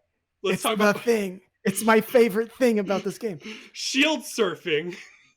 And just the glider, all moving around is fun, and there are different answers to different things. You can't always use a fucking horse, although horses are really useful, and you can't always use a glider, though the glider is really useful. You know what I mean? So it goes into all of these things, and I fucking love the horses. I like they have stealth in this game, dude. It's like you have to like, and you look at the little bar, and you're like, I'm gonna get up close to this horse. How high is my noise meter? Yeah. And then you take the horse, and then it becomes yours. They don't have Epona in this game. You have to amiibo it, right? So I had Epona in this game. Okay. I don't know what you're talking about. All right. Every single horse was Epona 1. It's because you have to activate. Epona's the only horse in this fucking world. Sure. Either way. I earned the horse. It became a personal attachment to me. And they even have like a horse god where if your horse dies, you can like revive it. Shit like that's super cool. That was creepy as hell when I found that. It's very Majora's Mask. Weird. Yeah. Like Bongo Majora's Mask horse man. Like, I'm going to bring back your dead horse. How dare you killed your horse? And I was like, I didn't even know it died. I left it alone over there and then it wouldn't show up. Yeah. Oh, I'm sorry. It's also like a twisted fairy. Yeah. I think It is, like yeah. the great It's fairies freaking come out, out of those big flowers, but then like it's just like this weird motherfucker. I'm like, oh god, who's this? I kind of don't want to talk to you. Yeah, Yeah. exactly. But I love the horses, yeah, and I think that the variety of traversal and all of them being sort of integral to different areas in different ways makes everything continually feel fresh. Because I would ride my horse somewhere, or I would fast travel because I'm not a sicko and I like fast traveling. And I would use the climbing and the paraglider, which I think are the key to this game. When we talk about, well, there's a lot of keys to this game. there's a Right? lot. This is a game full of keys. Yeah. But the thing that makes us feel so distinct is that this world is your puzzle, Mhm. because the amount of stamina that you have directly impacts how high you can climb, but you are keyed into that amount of stamina. You know, okay, I see how tall this thing is, and if I climb up this bit, but then like rest on a tiny little thing that's sort of sticking out a little bit and crouch to regain my thing and then climb up, and then especially with the towers, you're always just at the fucking edge. And then you do that last jump. And then he always makes it. He always fucking makes it. It's like and slows down. it's so perfect. Yeah. And I loved how the climbing allows you to attack any area except for the walls of some buildings and certain surfaces. Allows you to climb, obviously, approach those any way you want, but then combined with the glider, that climbing is then it's vertical progression, but then it's also horizontal progression because you have the paraglider to go down and keep going one direction. Yeah. Brendan's gone. R.I.P. Time to talk. All right, it's time to have fun. No, yeah. Now, let's talk about one thing now, which is do you invest in stamina first? Who would? Me? I am. I don't remember what I the did. only person I know that invests in hearts first. Mainly because the bokoblins, which I famously love, will hit you in like one hit if you're not careful. Yeah. So I'm like, let's pad this a little bit. And then once I start padding, I'm like, I might as well get the Master Sword. So then I rush to 13 and then I get the Master Sword. Sure. That's what I do. Yeah. But do you have a strategy, Brendan, in terms of what you like to upgrade, or if you want to talk about stamina, you want to talk about the climbing, you want to talk about the paraglider, whatever. We're fucking splintering this. Okay, hold on. Let me compartmentalize in my head. So just real quick, I'm pretty sure I go stamina first. However, I always make an effort to go to, I'll do stamina first, right? Yeah. But once I have enough of the orbs, I'll swap. Go get the Master Sword, swap back to my preferred thing, which is actually, I don't go like pure stamina, actually. Mm-hmm. I'm pretty sure my first time, I actually got a heart first. I did 4 hearts first. Yeah. The thing though, so to talk about the traversal thing a bit, my biggest issue with most open world games, there's like 2 things that they have to do for me to like that it's an open world. The first one is it has to be atmospherically and aesthetically interesting, which yes, absolutely. Like and I have very weird particular tastes about how I want that to be whatever, right? Like for me, I think Legends Arceus is great. On the other hand, I look at the Horizon games and I'm like, no thanks. That's, interesting. That I like information overload. I don't know. On the other hand, the thing that like I really struggle with in most open world games is I just find it boring as fuck to get everywhere. Like it's just, I'm just holding forward and looking at shit. And then I get to the parts where I want to be. That is not a justification for an open world to me. That is like not what I want. So like when I think of open worlds that I love, I mean, obviously I'm going to say Breath of the Wild is the first, but another one that it was really controversial for people. I love Death Stranding simply because that game is just about walking. They make the entirety of the game figuring out how you get from where you are to where you need to go. You got to make sure you're walking on the correct pathway. Every single step is an engagement and is you having a conversation with the developers and with the mechanics. I love that. Yeah. And so that's what Breath of the Wild is, but it's a lot more fun. It's not as like demanding. demanding. Yes. Yeah. And it's more like, hey, here's one specific obstacle and a bunch of really fun tools to overcome it. And whereas like Death Stranding's like everything's just going to kind of be a pain in the ass, and The unless pebble you're on the unless road you're is gonna fuck specifically you up. me. Yeah. Yeah, Yeah. yeah. Unless you're specifically me and you like, you know, fucking every step of a dungeon tile fucking you up, like you probably won't jive with that. But Zelda, Yeah. like that, it clarified for me why I didn't like Breath, or why I don't like open world games, because of how much I love Breath of the Wild. I was like, oh my god, they made it just fun to figure out how to get around the map. It's not like Exactly. like Skyrim. I like Skyrim because I like, especially at the time, I loved Skyrim because I was way into like, and I still am. I listened to a lot of Swedish death metal at the time, and I was way into like Nordic stuff and Vikings and like, you know, like that whole visual stuff. I was like, this looks like an Unleashed album cover. Hell yeah, dude, let's fucking go. And so I was into that aesthetically, but like when I go back to it now, I'm like, this isn't like Morrowind where like I can do all this cool stuff to fly around the map. I'm just walking, and then I fight a bear and I'm walking. And that's part of my problem with Elden Ring's open world, is that like you just have torrent. Like that's your solution to everything in the open world. How do you get across this ravine?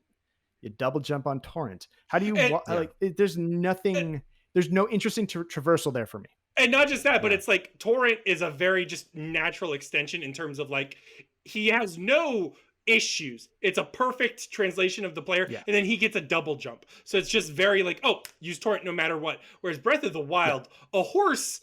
I also compare this to Red Dead Redemption 2 or Red Dead Redemption, I guess, or perhaps Shadow of the Colossus, where the horse is its own being. It feels like an animal because you don't have one-to-one control of it. It's a squirrely. It's a squirrely thing. You have Italy to tame thing. the horse. Even though like it'll avoid the trees or whatever. Yeah. Like it's not just gonna go over the hill or whatever, right? It's not gonna take you to exactly where you need. Exactly. Yeah, and also the fact that they feel unlike vehicles in other games.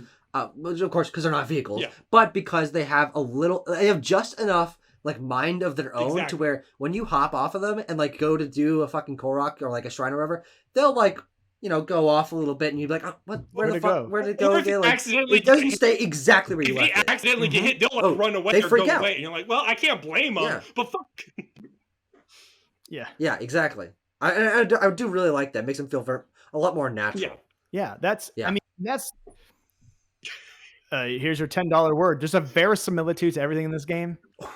Like it's a great word. It's a great word. I use that word too much, but it's true. Like it feels like a place, and it's not in like a realism way. Makes you feel like Zelda. Yeah, exactly. You really feel like Link. You know. Yeah, exactly. 9 out of 10. What was I talking about? I just distracted. Horses. Like it doesn't. All of these things, like the physics system, the chemistry system, the cooking system, the interactions between like a horse getting hit and then being like, I'm fucking noping. That feels authentic to the Hyrule that's presented. Not in like a, oh, I need every game to be real. It's like, no, there's thought and care and attention to detail in Hyrule in this game that shines through in every single thing. Like it's like the Leviathans having wings and just being a little nod. Like it's more than just an Easter egg. It feels authentically Zelda. It's really cool. Yeah, interesting. Yeah. Yeah, or like there's go ahead. No, it's fine. Oh, well, it's just like, or there's a bunch of other like, it doesn't have to even be a side quest. It could be like, there's the fucking, to talk more about continuity things, there's a bunch of locations named that bring back things, or there's like recollections of areas. Like if I forget what they're called, they're the giant Hylian statues, right? There's a lot of those that have like are like 1-to-1 to Skyward Sword's temples with Hylian statues. Or the fucking. Or just like you would go down in an area and you see the Zonai ruins, which apparently we're going to find out more about in Tears of the Kingdom. spoiler And, like, alert, I guess. But like, Lurelin Village is basically Outset Island. yes, exactly. It's just things like this where it's like it it's the detail. It is. That's what it is. It's like you look Yeah. at it and you can recognize like they knew what they were doing, and it's amazing. I love it. Oh, environmental Yeah, storytelling. and I think that Go ahead. Yeah. absolutely, and I think the reason that environmental storytelling and attention to detail works so well in Breath of the Wild is because at a certain point they stop feeling like someone designed them and that they're just a part of the world that like exists because it fucking exists. Of course, we know that it was designed, and you like realize, oh shit, I can't believe they did this. But I think it's kind of opposite of one of my other favorite open world games, which is Red Dead Redemption 2, which is a game that feels very alive and feels so natural, and the progression between the terrain and oh my god, I can't believe they designed everything to be this detailed, and like there's like the houses and the little trees and the rocks and everything, like it feels so designed, but it feels so designed. Yeah. I don't feel when I'm playing Breath of the Wild like it feels designed. I feel like, oh, it's a world that exists. It feels very natural in a way that even Red Dead Redemption 2, which feels very natural because it's impressively realistic and there's interactions between things that are not even happening or that are happening while you're not around and stuff. Breath of the Wild feels like you don't even belong here. Like someone like they unearthed this fucking Hyrule. Like they were digging around the Nintendo basement and they're like, here, oh shit, I can't believe we found this. That's awesome. Whereas some of the best open worlds, but they don't have that kind of naturalized feel. That's to them. exactly what I was trying to. What I was talking about earlier, when I was like the pictures of stuff from Link's Awakening, the art, right? The art, it gives off this vibe of like there's a lot of mystery here. There's a world. There's a lot of danger. There's a lot of awe and beauty here. And obviously, a lot of the reason that wasn't realized is because it was on a 16-bit system, right? So of course, that wouldn't come through. But also, like, no Zeldas felt dangerous. No Zeldas felt wilderness and wild. It felt like I was in the level that looks like a forest now. I was in this little nook of Hyrule, or of Lake Hylia where the Zora live. Awesome little spot, but it feels like in like a weird, almost like storybook kind of way. It's like, this is where we decided to put the water thing and we put it here. Yeah. Oh, look how it, whereas like very obvious boundaries to things. Exactly. Whereas like Lake Hylia in Breath of the Wild, it's a fucking lake. Yeah. It's just there, dude. And like there's giant, but it's a lake, and it feels like a lake. It feels appropriately. It doesn't feel like this is the storybook world and this is the lake, and the single lake that exists in the entirety of this entire world is right here. It's like, no, dude, it's a lake, and there's thousands of other ones, but this is the big one that gets the special name. Well, even then, that element of the world being filled with so many natural things that they don't feel like they were placed there is, in a weird way, also kind of the opposite of what makes this game so special to explore, is because there are single things that exist nowhere else in the map in this one place. Everywhere. There's the fucking lake that's shaped like a heart, and then there's the lake that's shaped like a broken heart. And then there's the tree that's got a bunch of fucking fruit on it, or the mountain that's got a bunch of fucking fruit trees on it, and nowhere else in the fucking map are you gonna find the area with a bunch of fruit trees in one area. And or Terrytown being built on this like very like obviously not natural but feels natural sort of like peninsula up over this like thing that nothing else exists like that in the rest of the map. But because the world is so filled with that many things, it just feels like, yeah, there's unique places everywhere. Unlike a game like Ocarina of Time, where this is the forest area, this is the field area. There's one forest, there's one field, there's one lake, there's one mountain. There are 600 mountains and 600 lakes, but each one of them feels special in its own way. So there are the one that, but it's only the one that of a small subset of the that. Right. So many. I mean, and the like the storybook, like this is the forest that exists in the entirety of this world. There's like a quaint cuteness to that. Like it's, of course. In the right context, a world like that can be really charming to explore, right? Yeah. But that's I was gonna say Link's Awakening is probably yeah. It's the scale for me, it was Wind Waker. Yeah. Wind Waker being like, this is this island, and this one island is this special little island that is unlike all the other islands, and it's like no other island in this entire place will have this one thing here. Whereas, dude, like, yeah. you know, Dude, all right, just Wind Waker spoiler minor. This has nothing to do with the story. My favorite part of Wind Waker in terms of world design is going to the one island that has a fucking Goron trader, and he's got a hat on, yeah, and he's like, yo, I mean, and like with the context of like Gorons live on rocks, they eat rocks, they fucking exist in rocks, and this is They shit rocks. they shit rocks. This is an ocean. How the fuck is it like it shows like how a species is having difficulty surviving, and like it just is so cool. And oh my god! Isn't it, if I remember correctly, that island is like, it's like broken up and separated, and like you can't navigate it without the hook shot, and it's like there's like, yeah, everything's all broken there. So the fact that he's just like there, like, this is where I am. I'm the one Goron in this entire place. I eat bombs or whatever. Like, dude, you got to get you somewhere else. Yeah.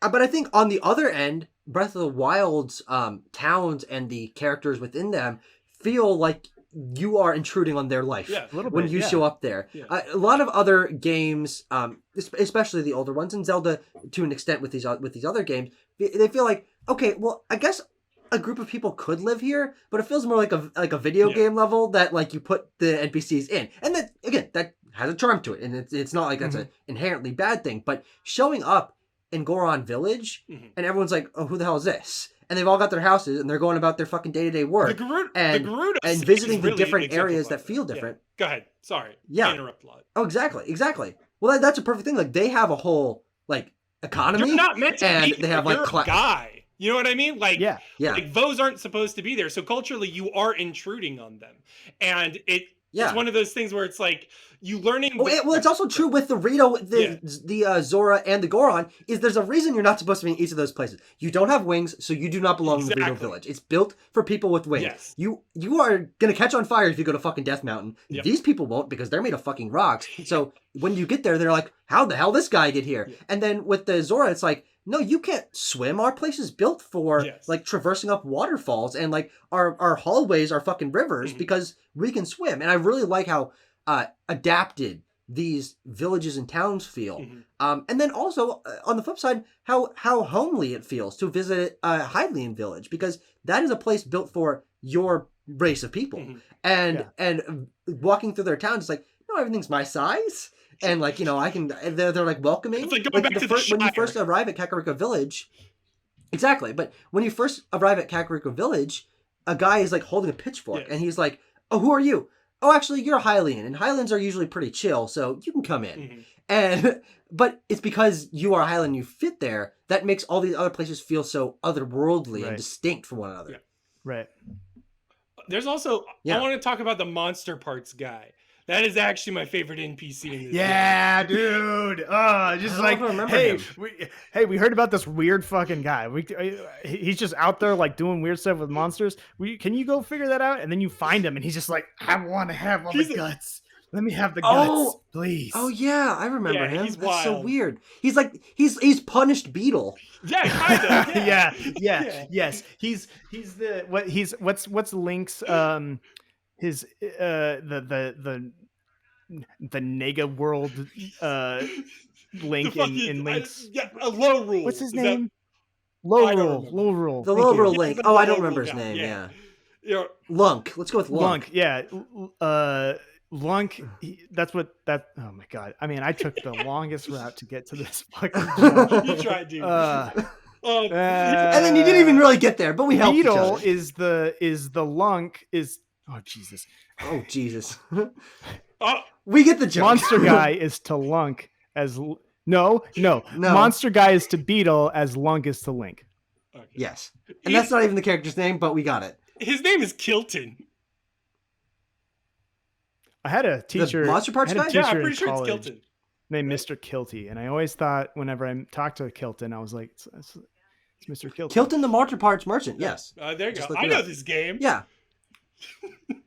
Well, there's actually one other part of this game that is very special to me personally. Okay. It's actually not in the game at all, but I think you guys will be very excited when I mention this.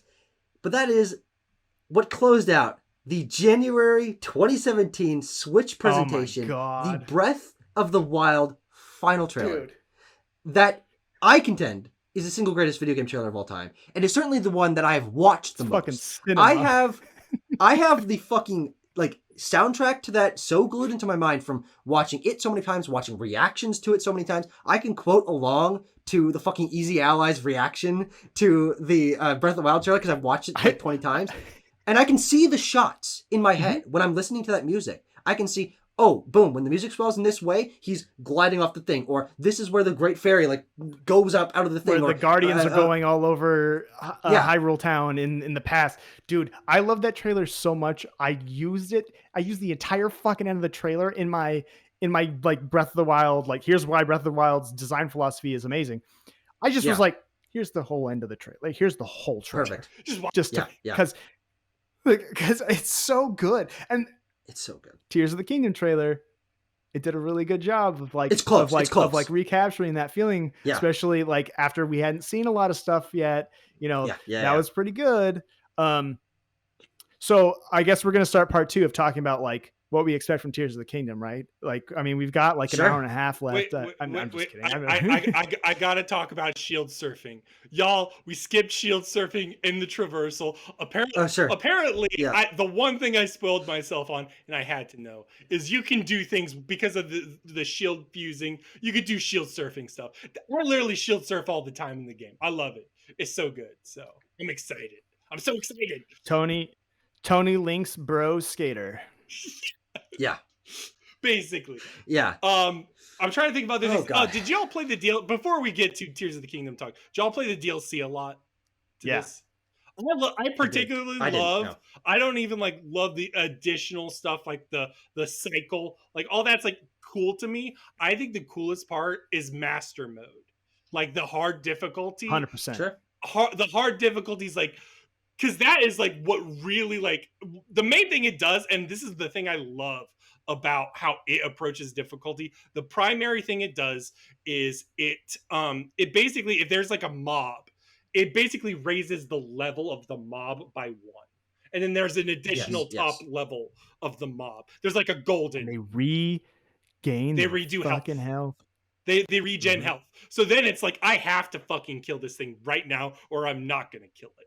So then Go ahead. I was gonna say my friend has been streaming it. He's like a full-time professional streamer. He's been streaming it for like the last week and a half. He hated Breath of the Wild for a long time. He thought he did. And then he replayed it and he's like, actually this game's amazing. And he played it on master mode. And literally this morning he beat Ganon. And that last like chunk of health, every time that Ganon went up on the wall, he would gain that back. And the guy was like, I don't think I have a sword that's powerful enough to fight him. And everyone was like, dude, you're wearing all of the like the artifact armor, like take out the bluey lightsaber and just end him. And he did. But dude, like it's tough. It's hard. Yeah.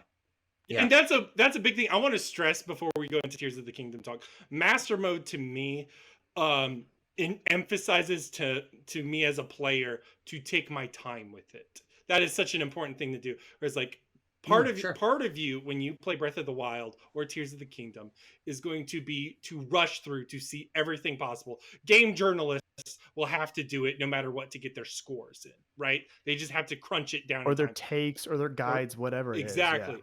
But the important and what Mode did, and what I hope everyone does when they buy Tears of the Kingdom and get home, tonight at your GameStop midnight release, is to sit down and play it and don't rush to get everything. Just enjoy the ride. You know what I'm saying? And enjoy. If it takes you a month, if it takes you 2 months, if it takes you fucking 6 months to beat this game, just fucking enjoy every moment you have of it. You know what I'm saying? That's it. It's absolutely like there's so many games coming out. Bro and I just had a whole conversation about this on his podcast. There's so many games coming out, but there's this thing in the back of my head of just like, I mean, I'm definitely going to play Final Fantasy 16 and I'm definitely going to play Armored Core, but it's entirely possible. I don't think I'm going to play Diablo 4. All right. It's entirely possible that the only other game that I'll play in between those games is Breath of the Wild. And like, Yeah. I don't review games, but I play a lot of games. I get codes for games. I write about a lot of games. So the idea of not playing a lot of stuff at the same time is kind of, it makes me, I have anxiety about it. Yeah. Oh, absolutely. And yeah, I understand that feeling. the only 3 games in my entire career where I have been like 4 games in my entire career where I have felt this way. It was Breath of the Wild. I'm feeling this way about Tears of the Kingdom. The other 2 were Final Fantasy VII Remake and then Elden Ring. Like those are the only games that have come out where I'm like, I'm not doing Stop the anything presses. else. Absolutely. Do not come at me. Yeah. I did it with Metroid Prime, but that came out like earlier this year, and like and Dread as well. I did it with Dread, but like those games are so fast. Whereas like these other games, they're 30, 40, apparently hundreds of hours for Zelda, and I am stoked. I'm like, yeah, everything else. I'm sorry to the like the 90 I'm sorry to like the 90 like indie dungeon RPGs that I am talking to people about, interviewing people about, playing. It's just, I got a Zelda, dude. I gotta play Zelda. Yeah, and it's refreshing to have a game like that sort of take over your life. And I have designed my entire week around this game. That's beautiful. Today, I love that. As I said, was my last day of college, which what a perfect synergy there. But that means that next week I don't have anything to do until like my graduation ceremony, which is next Saturday. And I have told my girlfriend that I'm sorry, but this weekend I got to focus on the game. And she's like, okay, I'll come over and watch it. It'll be whatever. So there's that. I got all my homework done, all my finals done, so I can just focus on this game. I have scheduled my work shifts and my like time with my friends, and like say, I'm sorry, I'm not going to movies this weekend. The schedule is all Zelda. Yes, but I feel really refreshed by that, because usually games, I prefer shorter games. Like that is something I readily admit. And most of my favorite games are that like sweet spot for me of 12 hours, 13 hours, where I can beat it in a weekend. I can have the full experience. But there sometimes comes along a game that captures my imagination so thoroughly, like Tears of the Kingdom currently is, that I have built my week around this, as I said. But even this morning, when reviews were coming out, I was so excited that my body woke up at 5:30, and the reviews didn't come out till 7. And then I was like, okay, fuck, I have to go back to sleep till 7. So then I go back to sleep, and then I wake up every 10 minutes. I got good because news. I'm like, oh god, it's time for reviews. I got good news for you. I got good news for anyone that's listening. Because this is something I used to struggle with when I was probably, God, it sounds weird that I'm about to say this fucking sentence. When I was your age. My age. Yes. Yep. I used to be like, am I even going to still like video games when I'm like in my 30s? Yeah. So here I am. I turn 33 in a little over 4 months. Yeah. I did the exact same fucking thing, dude. I woke up at like 5 o'clock this morning. Like, I was stoked. I was so excited. I was like, I'm not even going to read these fucking reviews, but I want to know the scores. And I keep my phone in a separate room from where I sleep, because I struggle with executive dysfunction. I have to wake up in the morning, and like that's my thing, is like I'm gonna look at all the messages that bro and I sent each other every morning, so I'm gonna have to like okay, so that's what I do, is I walk from my bedroom into this office that I'm in right now. I got up, and my wife, who was like, she wakes up like maybe an hour earlier than most, she's like, why are you like, what, why are you awake? Like, and I was like Zelda. And she was like, oh, okay. Yeah. Like she got it. Yeah, like, that makes sense. Zelda shit. So anyway, my whole point is, don't worry. That stuff doesn't go away. It's still there. Perfect. It's just as strong. In fact, it takes on an entirely different like aura. Cause then you're like, I got to reclaim my youth. My hair is starting to turn gray right here. I got to reclaim my youth. Not really. Let me ask you that. I'm just, the last Tears of the Kingdom commercial, I saw the British one. You all see that? Where it's like the fucking depressed, They had a similar one for Zelda the first time around, where the guy like he's like playing with his baby. The Switch reveal. Yeah. Oh no. Well, yeah. That was also like the big thing about the Switch reveal, is like he's just living his life and walking his dog and like sitting in his nice ass Right. fucking apartment. It's like, and it's a really interesting ethos that they've built around these two games of this is a lifestyle game, and that's how you and I are approaching this. And bro, I assume it's similar of like this is going to be a part of our lives, not only for the month that we're really like focusing on it, but continuing forward as Breath of the Wild has been, not only shaping the industry but shaping the way that each of us approach games and games criticism and reframing the way we look back at games that we liked but then realize their flaws. This is another moment for that, and it feels really weird. I made a tweet the other day of like, it feels weird to be on the cusp of something that I know is going to be foundational for, not only for me but for the industry, and I'm like, that's just kind of weird. It's an interesting feeling to have. Bro and I literally had this conversation like a week or two ago, and he just sent me a message like, feels weird like knowing that I'm about to play my game of the year. Like it just feels weird knowing that. Like there's no question. It's like, dude, it kind of does though, right? Like there's like no question. Oh, also there's another thing I was going to say when to your lifestyle game thing, I don't I take it back. There was another game on that list. It's Monster Hunter. So Monster Hunter World and Monster Hunter Rise. Sure. A huge Monster Hunter guy. Like I put like hundreds of hours in each of those games, but that's over a long span of time, right? I don't play really live service games. Neither do I. I played some MMOs in my life, but they've been at like weird intervals and usually after they're defunct anyway. Like, so, and I don't do Destiny. I don't do that stuff. Not that much. I have played it, but this game, like I get when people are like, the next Final Fantasy 14 expansion is coming out. This is all I'm doing. That's what they, and I'm like, okay, I can kind of like, I get it. That's how you're feeling. That's how I'm feeling. I can relate. Yeah. Bro, what is your feeling right now? We're on Tears of the Kingdom Eve as of recording. As of upload, the game's already fucking out. You've probably played it already if you're watching a fucking 2-hour long Breath of the Wild discussion. Damn. But yeah, we're using this as a time capsule. This is the day before we will have played this game. This is hours before. We have an hour and a half, bro. Yeah. I wasn't gonna download it tonight, and then y'all talked me into it. I was like, all right, I guess I will. Do it. I guess Palpatine, do it. Yeah. I'm just so excited. I've got nothing else to say. It's gonna ruin. Honestly, it's like, it's gonna ruin everything. Just the stable life. I work a day job, y'all. That's dead. Yeah. Everything's out the window now.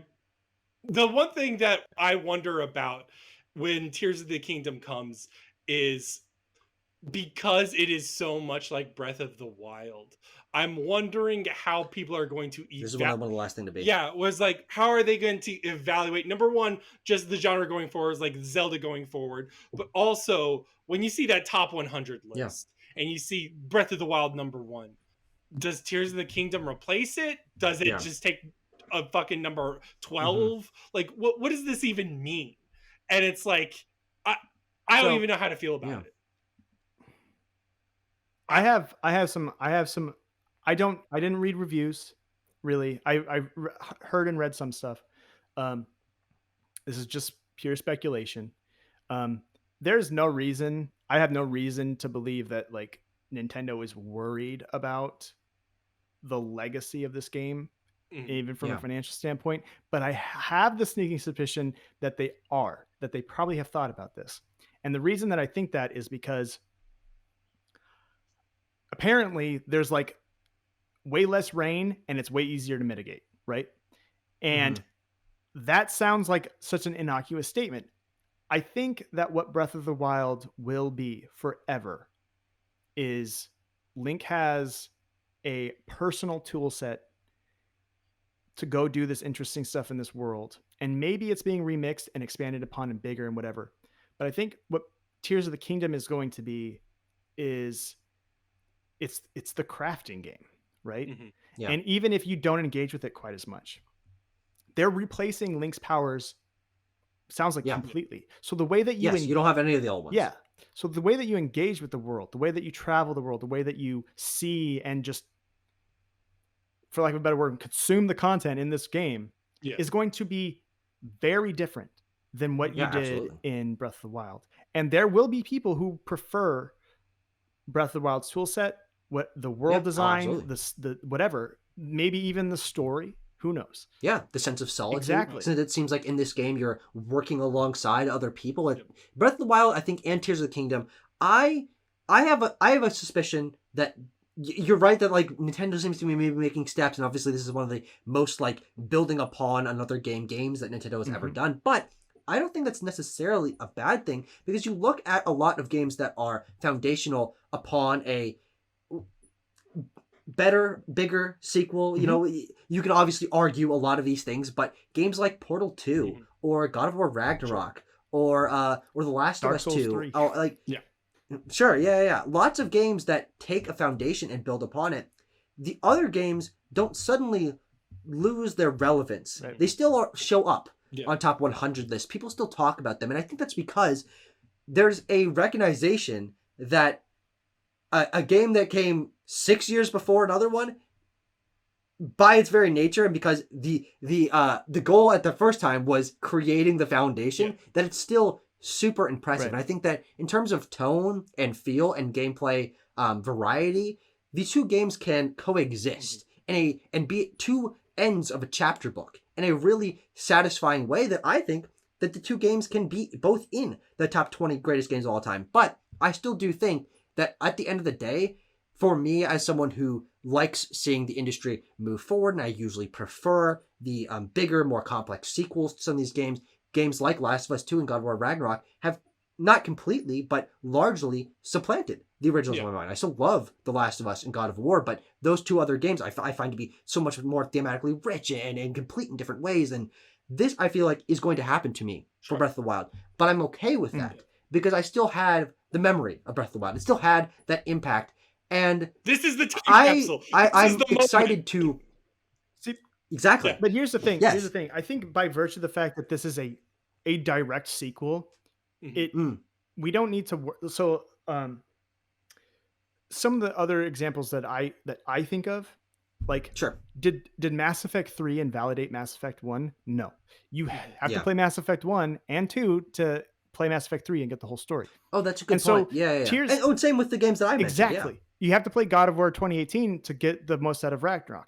You're probably going to want to play Breath of the Wild to get the most out of Tears of the Kingdom.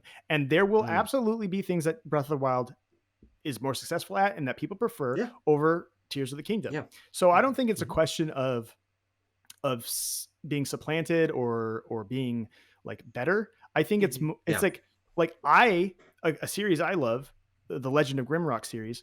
The first game in comparison to the second game is a much more streamlined, compact, and just smaller thing compared to what the sequel is. But I consider them like a duology and like a singular thing in my mind. Oh, absolutely. And it sounds weird to be like, two gigantic games like this are going to be like, but like I see it as like Breath of the Wild, Tears of the Kingdom it's going to be like a singular unit. And I bet you people will be like, in the top 100 games of all time, it's Breath of the Wild / Tears of the Kingdom.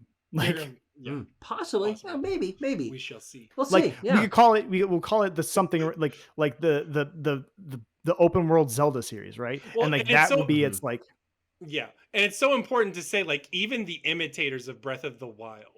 That's the real reason why I'm excited about Tears of the Kingdom, is when they imitated Breath of the Wild, it's what we said at the start of the podcast. They took the wrong things from it, or they didn't take enough from it, or they didn't look at what made it special, right? Whereas here, Tears of the Kingdom, it's like, no, they're going to do that again. They're going to do it differently, and there may be things you like more or like less, but they'll do it again. So in these two games are going to be very special in the genre. And then it's like, okay, wow, 100%. Fuck, I'm sold. Damn. Yeah. Another thing I would say is like, I don't think A Link Between Worlds overrode, Link to Pass. Yeah. No, I played those games for different reasons. I play Majora's Mask and Ocarina for different reasons. If we're looking at like direct things. So I'm not worried about it. Yeah. It'll be weird. But I'm not only not worried, I'm excited. Yeah. Because now we have two great games. The Switch not only has one of the most revolutionary Zelda games of all time, one of the most revolutionary open world games of all time, it has fucking two of them. And that's awesome. And continues to support my claim of the Switch being one of the greatest systems of all time. But we just had the highest rated game on OpenCritic come out, like really, like the scores were dropped for it. That's fucking crazy. This one system has all 4 and maybe soon 5 of my favorite games of all time. Like my top 4, it's fucking it's Breath of the Wild, Metroid Prime, and then Super Metroid, and then Metroid Dread is on there, and then like, dude, like, what other like the thing that I'm really like nervous about in like a way, like I don't want the Switch to end. Like I know that like the next system will be better, the games will look better, they'll run better, they'll be able to do more interesting stuff. I don't want to say goodbye. All that stuff. I love this thing. This thing changed my life. Yeah. And you want to know something very interesting about me right now, today? This is fucking breaking news. Okay. I have my launch day Switch right here. It's got some fucking scratches on it. I never got a cover for it, or like a little screen protector. I'm a dumbass. This thing has seen thousands of hours of use. It has probably 200 games downloaded. Easily my most amount of games I've ever purchased on a system. Most of my favorite games of all time are either from the system or available on it, because there's lots of fucking ports. But I got this with Breath of the Wild. And Tears of the Kingdom comes out tonight. And I'm graduating college today. So I bought myself a Switch OLED today. That's it. The thing has no games on it. And it has been turned on. I like put my profile on it. But I thought to myself, this is like the start of a next era, not only in games, but in my life. Yeah. And I want to be able to associate something alongside it. And there's not a big of a memory of it, because I wasn't in the fucking Best Buy release line with 300 people waiting for 6 hours. Like, I think has fucking history on it. I was taking a walk, and I texted my friend here. I'm like, I'm gonna get an OLED. And then I called Best Buy, and I'm like, do you have an OLED? And they're like, yes. And then I drove, and I bought myself a fucking OLED, because I have a credit card, and I have $350. And it was not hard at all. It was easily available. That's what it's like being an adult, by the way. Like, the biggest thing you have as a kid is just like, oh, then I just bought it.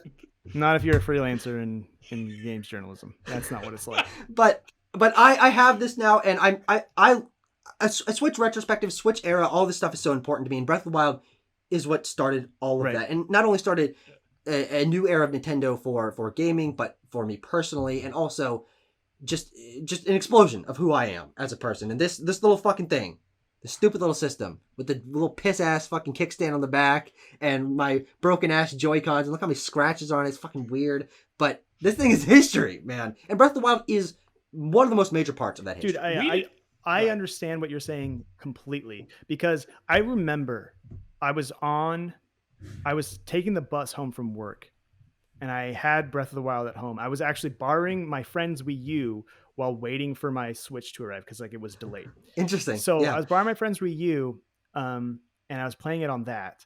And I remember I was on my way home from work, and I had this thought pop in my head of like, what if Breath of the Wild is the last video game like I ever play? And it was like this sense of like, there's like this weird, like fitting, like, yeah, okay. Like if that happened, all right. Like this seems like how could it get better? And of course that never happened. And it yeah. But now what I'm feeling with Tears of the Kingdom is like this, it's like, holy shit. Like that was, it feels like, again, like a history, like a bookend of like I was getting this thing thinking, what if I fall out of love with video games? And now I'm at the end of the Switch's life at like the high, like I like video games now at 32 years old more than I probably did at 27 when that game came out. And that is bonkers to me. Like this thing, like being able to just sit wherever I want in my house and hang out with my wife, and I'm playing a video game. Like I'll I could turn on Breath of the Wild for like 20 minutes while we were waiting for something, like waiting for food to get cooked or whatever. Like, and then put it down. The way that it made like that lifestyle game thing that you were talking about, like it makes games way easier to be a part of, to enjoy, when you don't have to be like, well, I've got to sit down for 3 hours so I can knock this session out. I don't know. And the way that Breath of the Wild is designed, if we're going to bring it around to Breath of the Wild, is perfect. It perfectly suits that. Like a shrine takes 20 minutes, like exploring for 10 or 15 minutes. Every little thing in this game, it feels worthwhile. It feels like progression. There's always something you're doing, and you always get something. It's like, I put it down. I did something today. We're good. You know, you move on. Yeah. Oh my God. And it's that micro hero's journey that you're talking about versus the I'm going to sit down and play a fucking chapter of God of War that's going to take up my evening. It's going to be awesome. But And there's opportunities for both in Breath of the Wild, right? You can 100%. play it for 3 hours and feel like you got some out of it, or you can play for 3 minutes and be like, well, I got a little dude who gave me his poop. That's great. Yeah. Awesome. I love poop. Yeah. Bro, any final thoughts? I realized one big final thought that may have another 10-minute thing. I'll try to make it short. No, that's fine. Hyrule Castle. Here's the thing. Here's the thing about Hyrule. Yeah, I'm sorry. I thought about it All right, too. we gotta make it fast. I gotta walk my dog. Okay.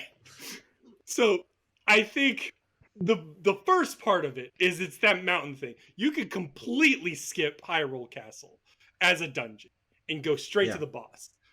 If you engage in Hyrule Castle as a dungeon, it is one of the best dungeons in the series. And I don't know how they're doing dungeons in Tears of the Kingdom. There are dungeons, but we don't know. Apparently, they're like still-ish. If they function in a similar way to Hyrule Castle, where there's a theme to it and there's a density to it, and you still interact with things, it's gonna be better than Breath of the Wild for me. You know what I mean? If there's a bunch of Hyrule Castles instead of a bunch of divine beasts, I'm about it. I'm super about it. Yeah. Do you want to know? And that's what we've heard, bro. I don't want to know. Don't tell me. Don't tell me. All right. All right. I was like, I can DM you about it because that's the one thing that I do know. Don't tell me. I'll find out. Got it. Mm-hmm. Yeah. I agree with you 100% about Hyrule Castle. So much so that when I wrote GameSpot's top however many dungeons, I put that as number 1, and I pissed everyone the fuck off. Everyone got real mad. But you know what? I stood by it. I went in the comments and everyone was like, this guy obviously never played Zelda. And I was like, no, I did. I've played some Zelda. Yeah. I could show you my shelf over here. I played some fucking Zelda. And I believe in my heart of hearts, full-throated, like, exclamation here. It's like the best dungeon in Zelda. And people are like, dude, what are you talking about? I bet you people listening right now are going like, he just lost all credibility. What about the Ancient Cistern? Yeah. What about the Shadow Temple and Forest Temple? What about Snow Peak Ruins? Yeah. Oh yeah. I'm gonna make fucking soup for this Yeti couple. Love it. Great. Sorry, I'm being a little bit combative. That's a good dungeon. That is a good dungeon. That's a great dungeon. Yeah. I'm not even that hot on Twilight Princess, and that's a pretty good dungeon. No, dude, the interconnectivity of those areas, the way that you are like constantly being thrown boss and mini boss encounters, the way that it like, okay, I can just climb over everything. I'll just put on the Zora thing and swim up the thing. Yeah, that's part of what makes it fucking cool, man. Because you can just circumvent that stuff. It's that open-ended, that freedom of choice. You can engage with all that stuff and find all the cool treasures. That's where you get the Hylian shield. That's where you find a bunch of the high-end weapons. That is where you fight the Skull Hinox. Or the personal lore with like the king being like, maybe you should go easier on Zelda. Like one of the biggest personal things when you see the cinematics, the little lines of text being like that humanizes a major character of the thing. It's Zelda's journal. You find like it's so good. I agree, and I think it's because why that's one of my favorite dungeons in any Zelda game that I've experienced. Again, under the limited experience that I have not tackled most of the 3D Zelda in full, but is that it's a place. Yeah. Mm-hmm. It's designed with rooms that make sense. Yeah. And there's a dining room, and there's a study, and then there's Zelda's room, and then behind a secret wall, there's the fucking study of the king, and like there's a sense of place to this, and then it feels like a dungeon because it's crafted by the game design heads at Nintendo. Yeah. But part of my disconnect from other dungeons, and why I would agree it's certainly up there for me, is they feel like this is not a place that people like do things. It's a fucking puzzle room. And there's like blocks that like stand up tall, and then there's like the patch on the wall that I gotta like shoot. Princess has a Hyrule Castle dungeon. I don't remember it. I have honestly, no well, idea. and it has a It's the temple of last one, time. but- It yeah, has a go temple ahead. of time. That's pretty cool. Yeah. I think a lot of the stuff in 2D Zelda really comes off as like abstracted dungeons to me. Like these are Sure. just Yeah. puzzle boxes Puzzles. with traps in Yeah. them. Mhm. Whereas like 3D Zeldas, they get more into like a sense of place and a sense of like Dog. like that's rowdy. And you know, those Now I'm distracted by the but dog. nothing, yeah, totally distracted by the dog. Whereas like yeah, like you were saying, Hyrule Castle feels like a real place. Now, for me, the reason I Yeah. really love it is just because that soundtrack is dope, and I just like fighting all the stuff Yeah. in there. Like it just, Yeah, it is like taking the.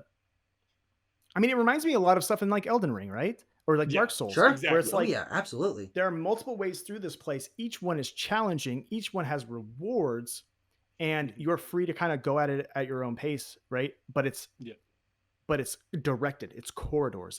It's not Yeah. just a field. And I really Yeah, appreciate that. it's an interesting comparison. Like it's like a mini Dark Souls Yeah, level. it absolutely is. Like Stormvale Castle Exactly. in Elden Yep. Ring. Yeah. Yep. Awesome. Well, That was my. We're almost sorry, reaching 2.5 hours My here. bad. no, a perfect end cap. I mean, that's where the game ends. If you want to roll credits again, let's bring that back up. You don't need to beat this if you don't want to, but Oh, I will we say. did it. We talked with this Last game. thought. You got something to I'm say? so sorry. I No, it's great. agree It's fine. with the other main criticism of this game, and people don't talk about a lot. Is the bosses are mid, and yeah, Ganon's kind of mid as a boss. I get it. Yeah. Oh no, absolutely true. 100%. So that's it. Yeah, no, That's the actual fun. bosses are mid. My other really big thing about this game that I mean, we already said it. Never mind. I just like the my dog is hunting a fly. Sorry. The shrines all look the same, and I want to have like, oh, I found a shrine in the Zora world, and it's like molded into the side of this, like it's a Zora temple, and it's molded into the side of the hill or something like that. Like that to me is the next evolution of Breath of the Wild. Like that is one of the few ways that I can see a lot of room for improvement. So if absolutely. Tears of the Kingdom has even some of that, greatest game ever.